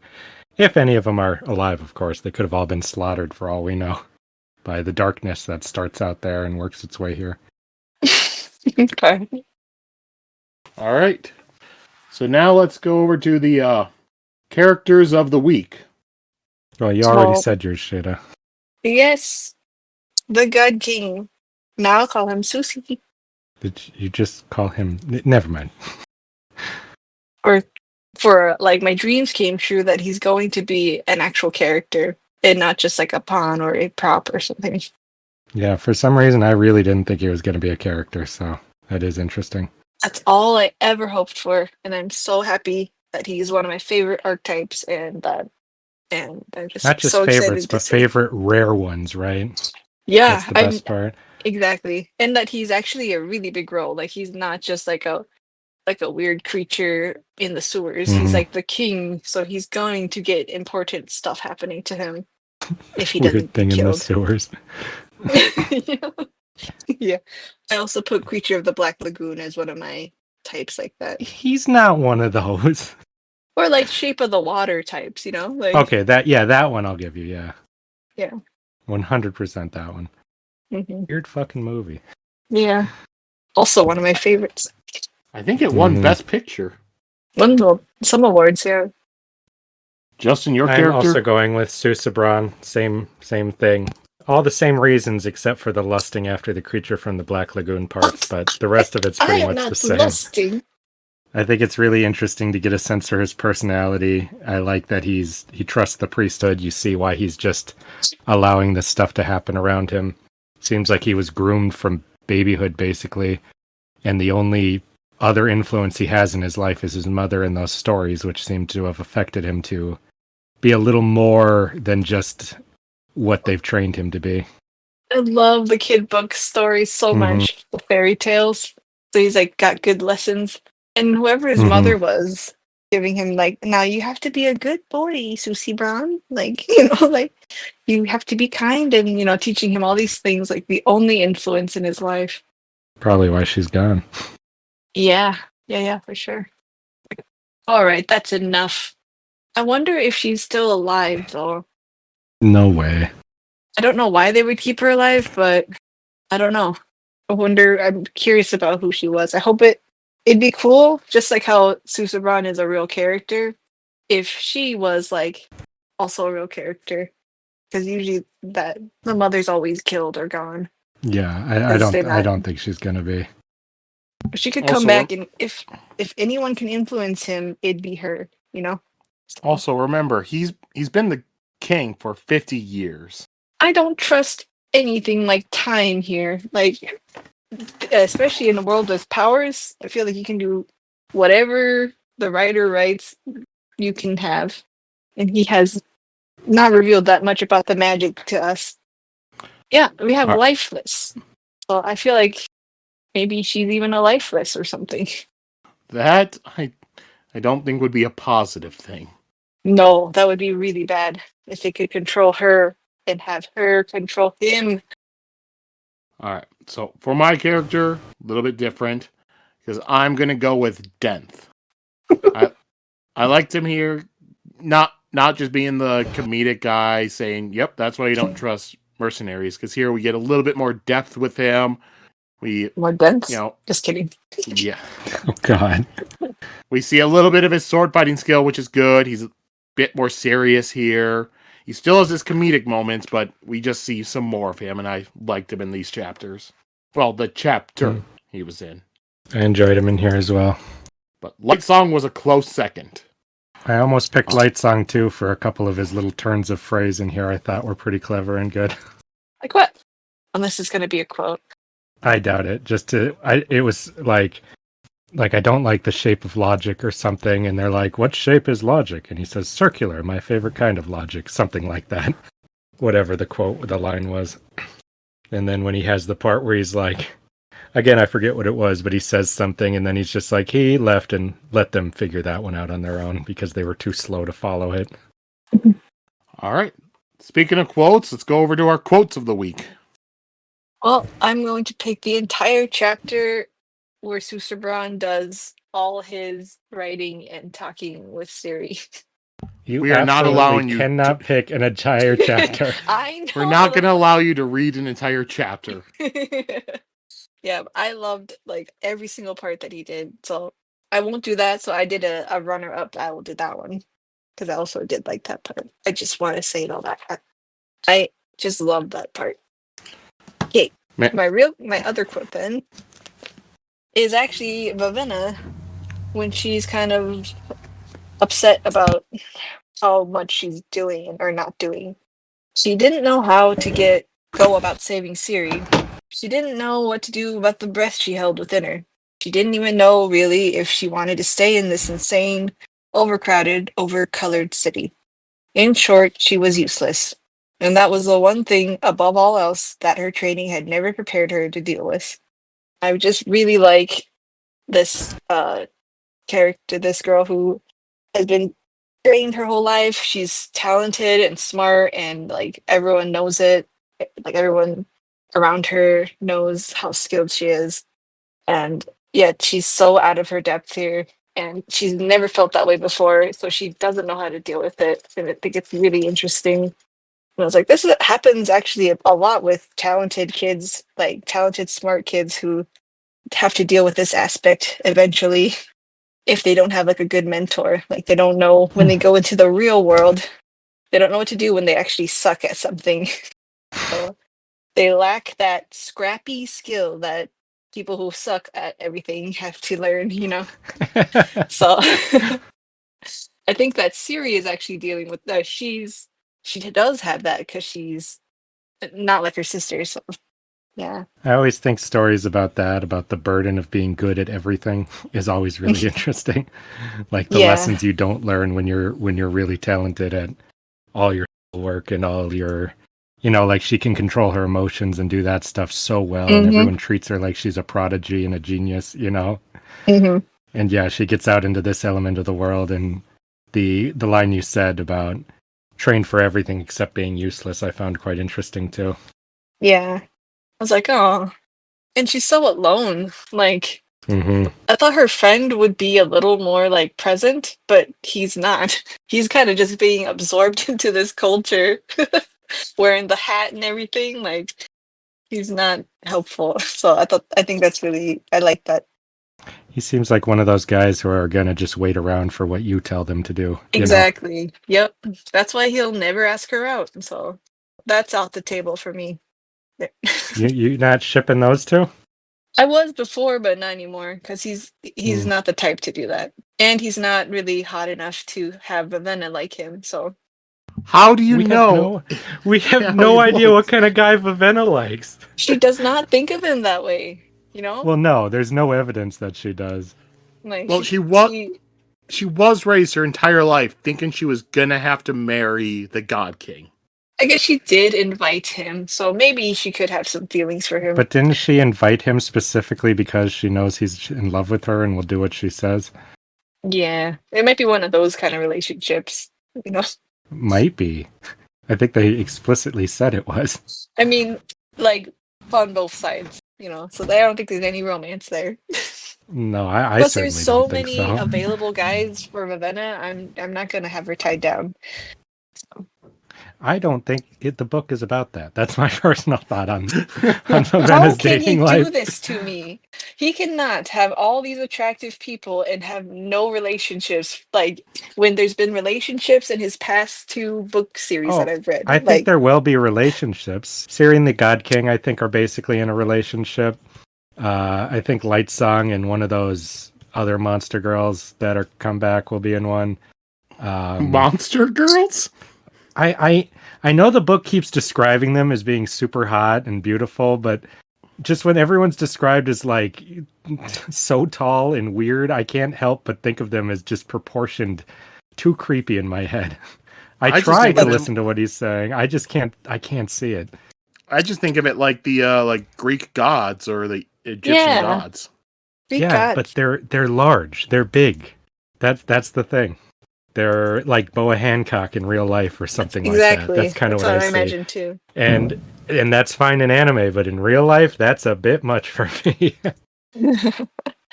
But yes, no, I agree with the God thing. That is the imagery I see. Oh God, we're on quotes, aren't we? Yeah, we're quoting it. Got so distracted. Okay. This is talking about the holiday they have. God's feast was something of a holy day in Helendron, though from what she'd seen, the people of this pagan city had no real concept of what a holy day should be. Instead of helping the monks in their fields or caring for the needy, the people took the evening off and splurged on meals, as if the gods wanted them to be extravagant. I thought that part was very funny to showcase somebody who's from a religion that actually does kind of more focus on helping the needy and being selfless, compared to one that's whatever it started as was likely perverted and corrupted into just a excuse to be hedonists. And I think that's interesting with what a lot of our, like, what we think of as our holy holidays here in real life have become, like Christmas or something. Don't be dissing Christmas, Justin. I'm not dissing Christmas. I like Christmas. I like what it is. But if you're like deeply religious, that has to look like something just completely wrong, you know? A Christmas feast? Are you kidding me? Like that? The feast, like you could go give your food to the needy. You could give gift for the needy, you know? Which, you know, seems to be a core tenet of most religions is helping the needy that very quickly gets forgotten in life over time and replaced with something totally wrong. So I think it's funny to see somebody from a fake religion judging somebody else from a fake religion in that way. All right, and my quote, like last week, it's nothing that will get you thinking or anything. It's just a funny segment in here, and as I said last week, with how much talking there is in this, there's so many like jokes and stuff that just get missed out in my summary, so I like to just throw it in there. So it's when Lightsong's showing up and meeting with Blushweaver. Lightsong, dear, she said, smiling. Visiting a lady in her home? How charmingly forward. Well, enough of this small talk. Let's retire to the bedroom.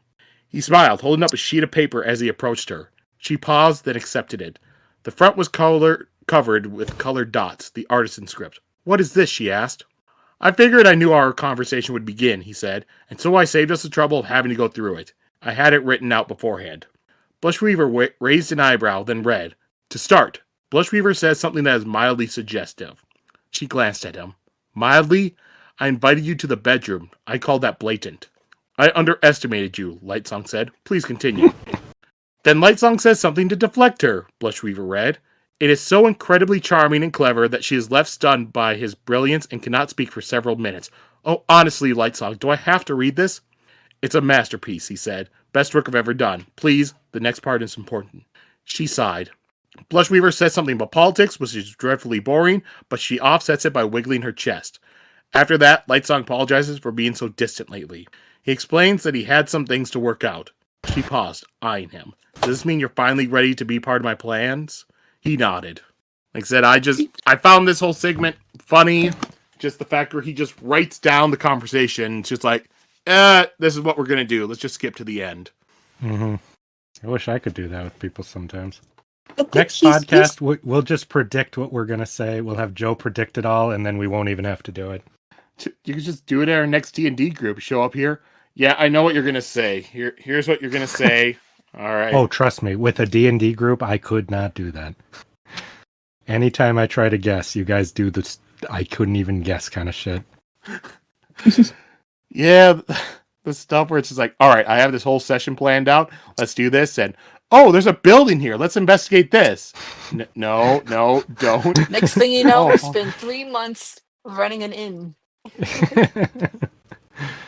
Thankfully, you haven't done that. I would blow that inn up in a second if you tried. I think that was You're me. really- I ran the campaign where it was in the book about running an inn, and we did that for Oh, a that session. one I liked. That one actually mattered. Running some I got random into in the a middle of nowhere, relationship totally there. different. Yeah. Yeah. He found his fiance there. This random That's guard. not true, Sheta. None of that is Yeah. true. But I'm Niall not going to did. go into why it's not right now. Oh, okay. All right. I was So going to say something about your quote. Oh, I was surprised to see Lightsong be kind of a romantic and stuff. And I wonder if he likes Blushweaver, if they're going to I be a think he thing. does. You think I so? think he likes her. Mm-hmm. She's one of the few people who seem able to keep up with his little remarks, gets them all, and is able to continue the conversation. Those other two guys, when he talked to him, whenever he'd make a little joke or a little clever comment, they took so long being like, huh? You know? Mhm. And same with the other girl he talked to. She was really like, she was taking some of the things She he was was saying hilarious. literally, you know? And then she's like, you should stay and comfort me. And he's like, oh God, no. And, you know, like, he has no interest in that at all. But this girl, he seems to actually enjoy talking to and seems to think she's planning something. She's not just a hedonistic nobody, you know. She's got a whole thing of her own. Okay. That's another question then. Are they going to get it on, those two characters? That I do not know.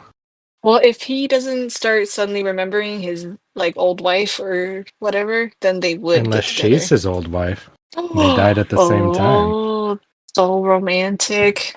well, they can't have died at the same time because he's been there for like 5 years, and she's one of the oldest gods there.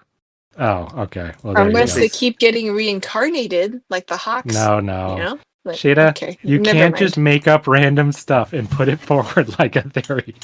You need any evidence whatsoever. I do. He has a mysterious woman in his dreams, and yeah, I'm just saying. And it could be what's the her. end? It could be her. You can't just say it's not. It could be her, theory. and then like Joe gave me that she's actually much older, and is okay with that. Then how could it happen? It's if she's been reincarnated. So that's how these happen. You reverse engineer your theories from what you hope will happen. Is that it? Yeah. Justin, welcome to the world of A Song of Ice and Fire theories.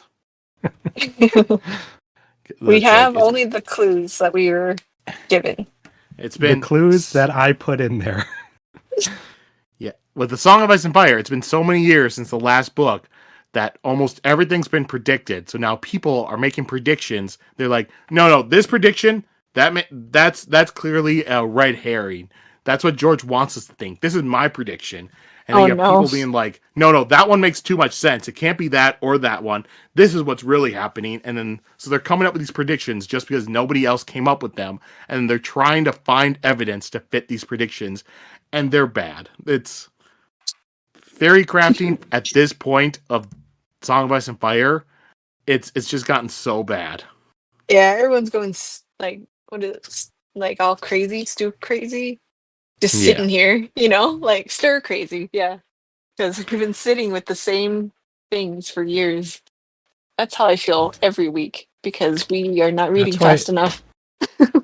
That's why I find it very cruel to not finish your goddamn series. You're making everyone go insane. Yeah, see, I blame George. Yeah. You shouldn't make us wait because, yeah. It's really mean to get people so invested in a world and then never get around to doing anything with it. I will say, I do like George more than Patrick Rothfuss. At least George seems to be trying to get into it and stuff, and he seems to be nicer with his fans. Patrick Rothfuss comes off as a dick. Oh yeah, I'm sure. Is he a I'm dick sure who's there's a good worse writer, people. though? Yeah, how good is his Yeah. writing, though? Yeah, his two. I have not read the two books because he writes the Kingkiller Chronicles. So he's written the first two. We're just waiting on the third one, and I've said I will not read them until the third book gets a release date because I do not want to be waiting for another series.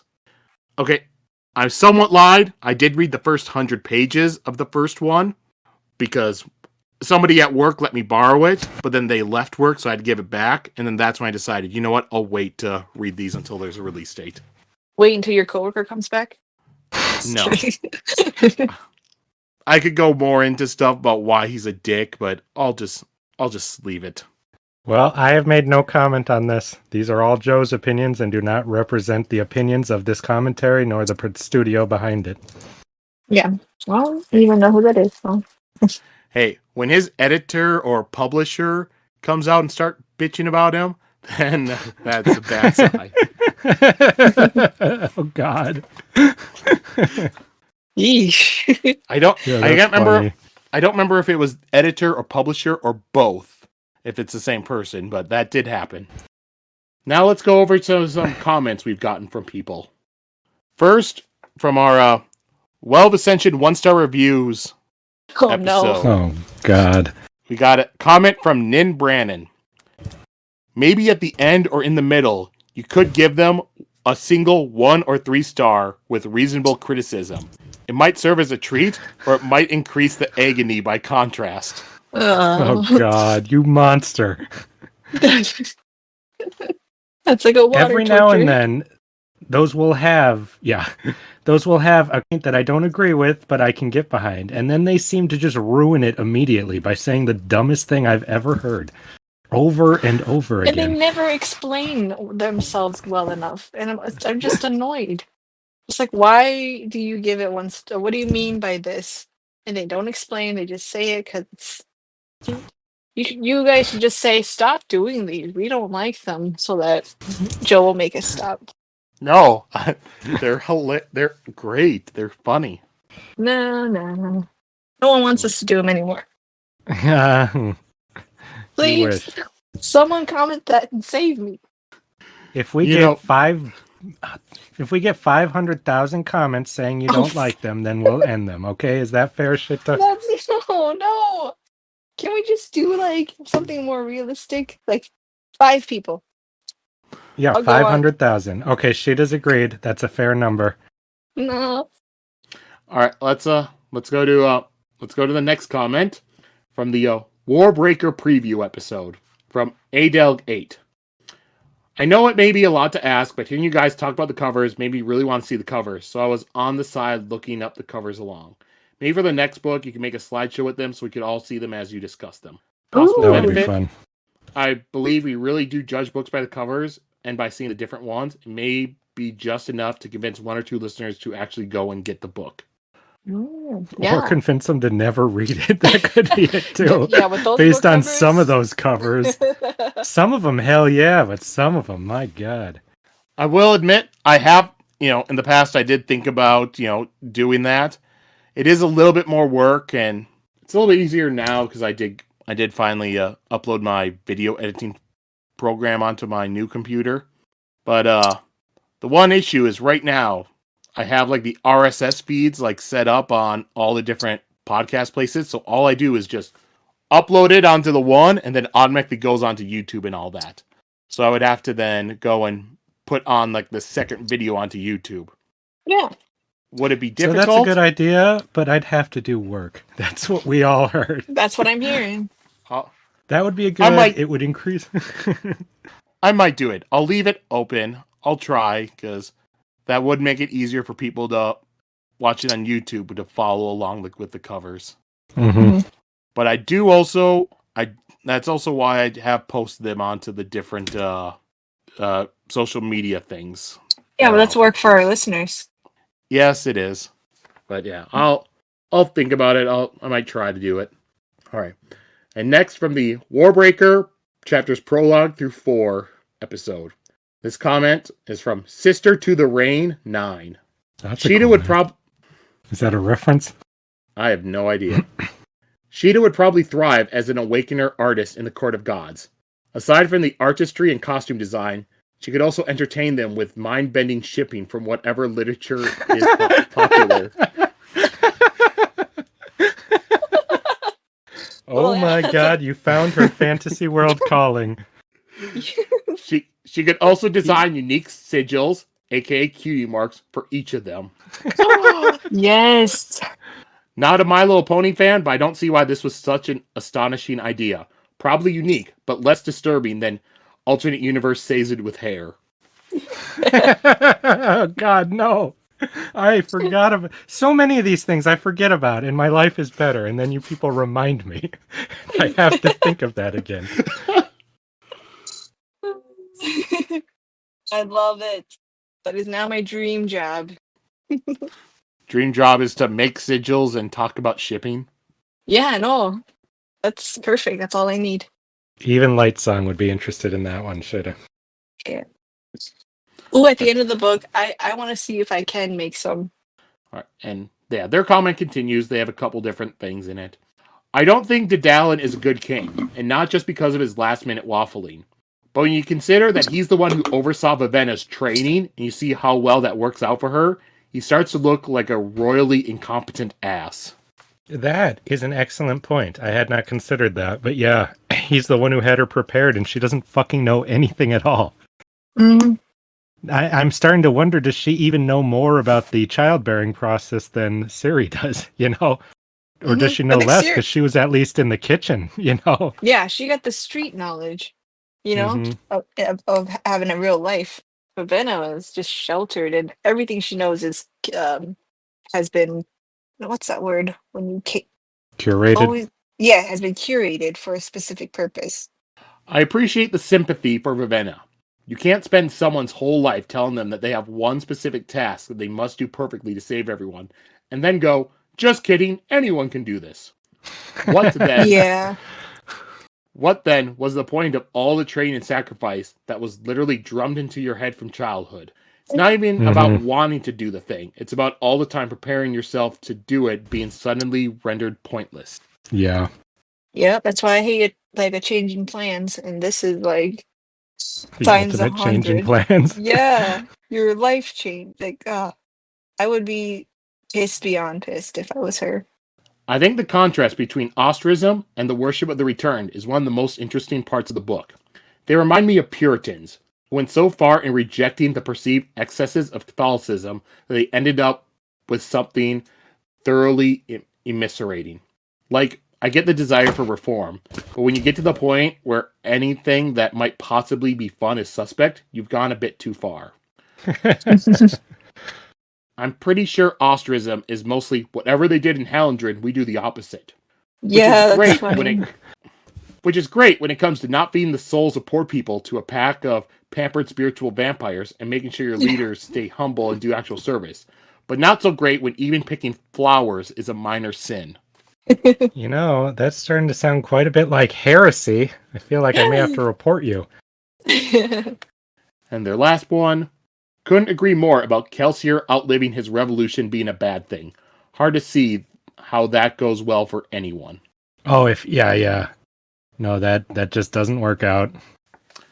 And then we have 2 comments on our Warbreaker Chapters 5 through 10 episode. First one's from Reader Warrior. I legitimately had nothing to say and was just vibing along until Justin yelled, I don't know who the fuck Hoyt is! I don't! How do you not? He's been in 2 All books this now. Hoyt talk you're doing, Sheta. We don't know a thing about the guy. And that's the mystery. Also, I can't tell if it's a good or bad that there is now the Reader Warrior comment segment. Right. I did, surprisingly, enjoy the shipping segment. And he's talking about our shipping ranking. Oh, God, no. No. But, like a Don't train crash... encourage them. But, like a train crash in slow motion, it still involved a lot of flaming disaster. Well, hopefully you like the our random cursed ships we gave a couple weeks ago. Oh yeah. I mean, you asked the question, so. No, that was Alan. Oh, I see. And then we have a comment on this episode, also from Sister to the Rain 9. So this will be another little bit longer one. Can't stand Taming of the Shrew. A lot of people hate that story. Call me unrefined, but the whole starving and gaslighting an unwilling spouse into compliance doesn't exactly spell romance or comedy to me.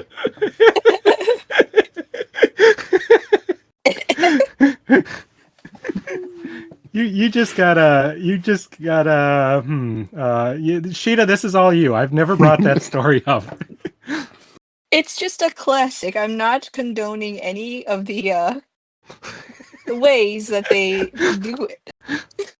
And it's evolved with time, it turned into more of a makeover, fun montage at the mall thing and not like a starvation and abuse, Yeah, I never saw the Shakespeare play. I saw the movie 10 Things I Hate About You, and then later when I go read the synopsis of Taming of the Shrew, it's like, what the hell? This is not what I thought after watching the movie.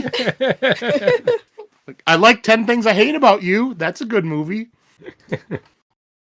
I get the concept of a dystopian makeover, but I don't understand it as an appealing concept. With both Siri and Katniss, it serves as a way to show how you can be stripped of autonomy and packaged up to play a role someone else has written for you. Kind of seems the opposite of going to a spa. That's all about indulgence. It's enjoyable in the same way watching a bunch of people forced into a death match is enjoyable. You wouldn't want to be doing it, but it's an interesting concept to explore for the exact reasons that you just said. Mm. I'm hoping that you mean I don't have to go through them. I'm hoping you mean a fictional death match and not in real life. Well, I mean, those are currently illegal in real life, so I would never condone such a thing. No, I meant Hunger Games specifically. A dystopian death match. I think, some things are so opposite that for some reason we find it very fascinating and interesting. And like it's specifically interesting to me for books targeted toward girls and stuff, because they're like, oh yeah, makeover, new clothes, that's always fun, And then to contrast it with a terrible situation, where you're forced to do it. I don't know. I think certain things unlock weird things that we like, in fictional stuff, I can't think of an example where you wouldn't expect, I guess, chocolate and peanut butter. You wouldn't expect those two things to be good together, but they are good. I don't know. The more you think about it, the more pitiable the returned are, even the Hallandrin gods. Imagine waking up amnesiac with a purpose you can't remember, and the only way you can stay alive long enough to maybe figure it out is by feeding on something like souls. And there's a very intricate religious organization that's made it as convenient as possible. When everyone around you is telling you that this is fine and dandy, and the cost of leaving, if you could, is your own life, it'd be pretty tempting to either buy in or stick your head in the sand as much as possible. And then you can't even be drunk for that. Truly a cursed existence. Yeah, I couldn't agree more. If I woke up in that state, I would eat the souls. I'm not going to lie. I would. Justin, just kidding. I think it would have to be a pretty special kind of person to not do that, which is hard when you wake up with no memory of who you even are, Yeah. Yep. Because you don't get to take your own old morality with you, Mm-hmm. However, like Lightsong, I would feel very uncomfortable with it if I still had any semblance of myself, which we don't know for sure if they do or not. Vivenna's extensive training is such bullshit. Did her father try to make sure she was exposed to even the slightest bit of Hallandrin cultural norms? Of course Apparently not. She got to learn maps of the city she would never have been allowed to visit, the name of one dude, no backup agent, just the one dude, and emotional repression. Great job, Dedalin.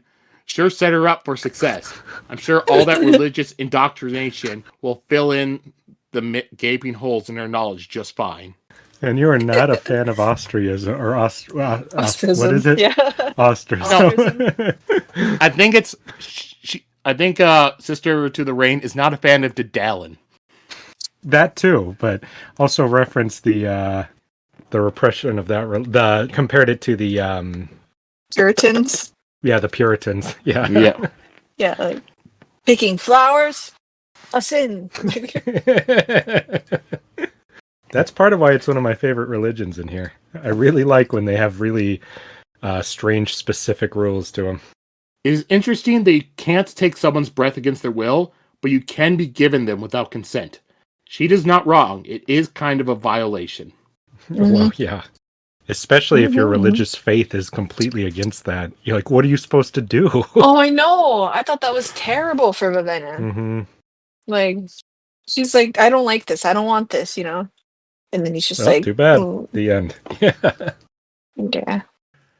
As someone whose response to even canon ships rarely gets more intense than, yeah, sure, I guess. Sheeta's occasionally unhinged options are quickly becoming one of my favorite bits of the podcast. Justin and Joe are perfectly sane and sensible, but I can get that from the book. Sheeta's are something else. Maybe I enjoy seeing her think so far outside the lines because I'm not inclined to do so myself. I feel like she creates an interesting discussion about the real or perceived wrongness of them and why they exist. Or maybe I just enjoy Justin and Joe's pain when she does. Probably both. That's usually how it goes. Sheta, do you even think that you're being weird about that at all, Sheta? Or do you just think you're being normal? I'm not being weird. Okay, What was this even? answers What was that. this in reference to? Oh, which relationships? Yeah, like So, I think that episode was the one where that's when you first brought up your Vivenna Lightsong ship and your Blushweaver Parlin ship. Oh, yes. Yeah, And I would also say, like, looking at our ship rankings, Justin's was just like normal. His was the normal one. Mine had some different weirdness to it. So mine was not all completely normal. And then Sheta destroyed everything. Well, yeah, I think I really like these books because I think Brandon Sanderson does really good relationships. So I've been enjoying the relationships and trying to guess what he's cooking. That's been an interesting thing so far, yeah. I did not expect that to be prominent because a lot of fantasy books don't focus on the romance aspects like that. Mm-hmm. Yeah. I know I've seen some people say that Brandon Sanderson's not good at writing romance. Personally, with bullshit. it, compared to other fantasy, I've felt that he has been a pretty good fantasy romance writer in a lot of these compared to other writers I've read. I've only read a couple books, but so far, no complaints. Yeah, I enjoy them.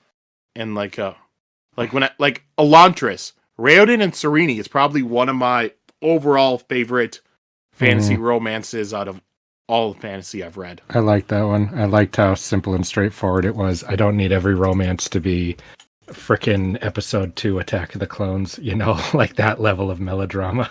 Sometimes I like it being nice and straightforward. I like Wraithen and Sereni better. You like them better, or you just like it? I do like Raoden. You can't not like Raoden. I thought so. I'd be surprised. Yes.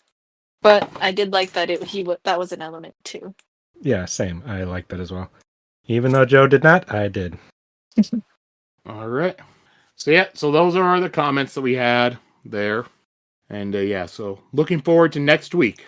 Next week, we'll be reading chapters 25 through 28. So 4 chapters. Oh, good. Nice and short. Just like these were. I have to say, I don't know why some of those chapters were 1 chapter and not 2. That kind of bothered the heck out of me. Yeah, that is one thing I have noticed with this book is, because most of his other books, it's a chapter would be one character's point of view, or if it switches, it'd be somebody else in the same scene. But these or ones, at least we the have same had it. theme I'd want. Yeah. Having it be a totally different thing, yeah.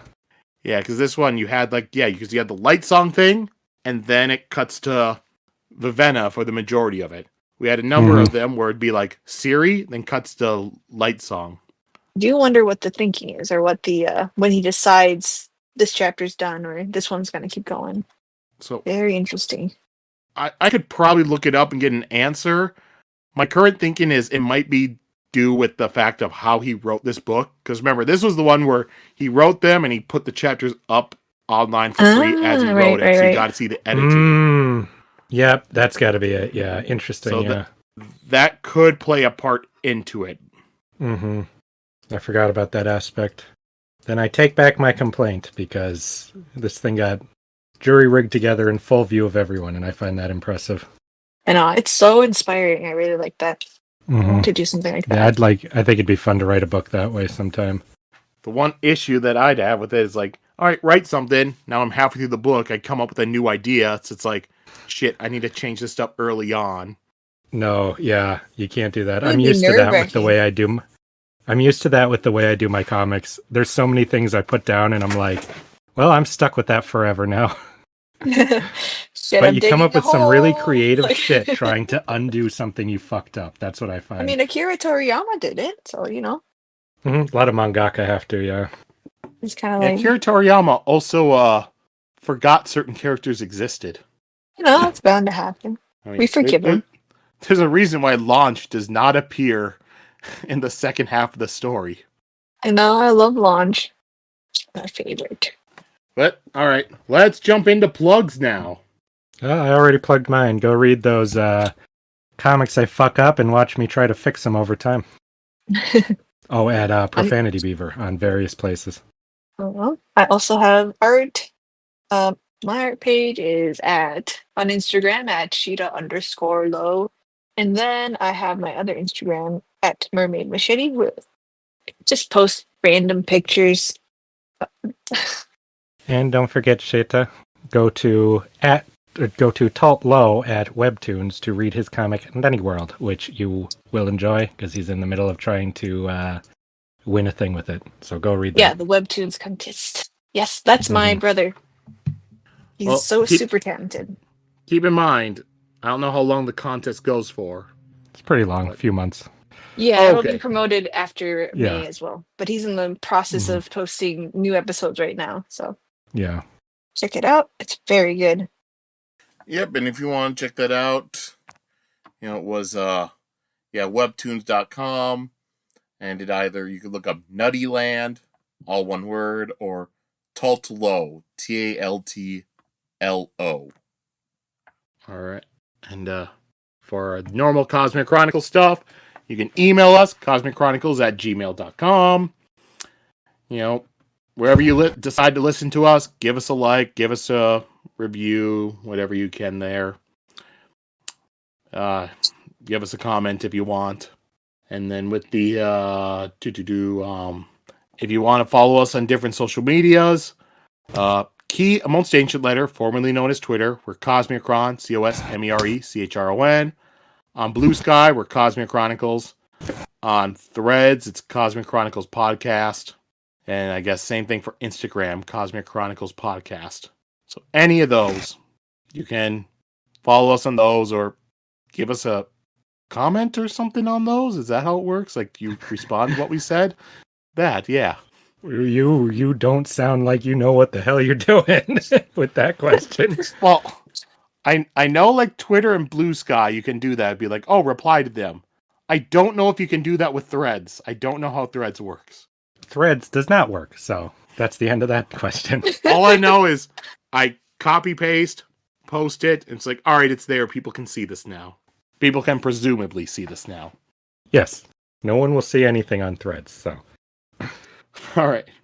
God, we have bash threads going all the way back to like some of our Elantris episodes. Really? Really? We It's had it for that terrible. long? I was so annoyed with it. I was like, okay, cool, a new social media app. Nothing? Okay, fuck this place. All right. And, yep. So everyone. So as I said, next week, 4 chapters, 25 through 28. So read them, come back and listen to us. In the meantime, I don't know, go and read another book. Skateboarding. Try skateboarding. Yeah, I'm doing skateboarding, yep. It's getting warm out. Go out there, buy a skateboard, and just, you know, you have to run before you can walk. So just take the skateboard, go to a skate park, get onto the half pipe, and go. Mm-hmm. I don't endorse any of this. could put all lawsuits at Joe. If you need to know how to skateboard, get some lessons by watching the cartoon Rocket Power. Yep, Oh, that's the one. All right. So do all that, but don't get too hurt because we need you to come back and listen to us next week. Until then, All right. everyone, have fun. Okay. Adios. Bye. Stay safe.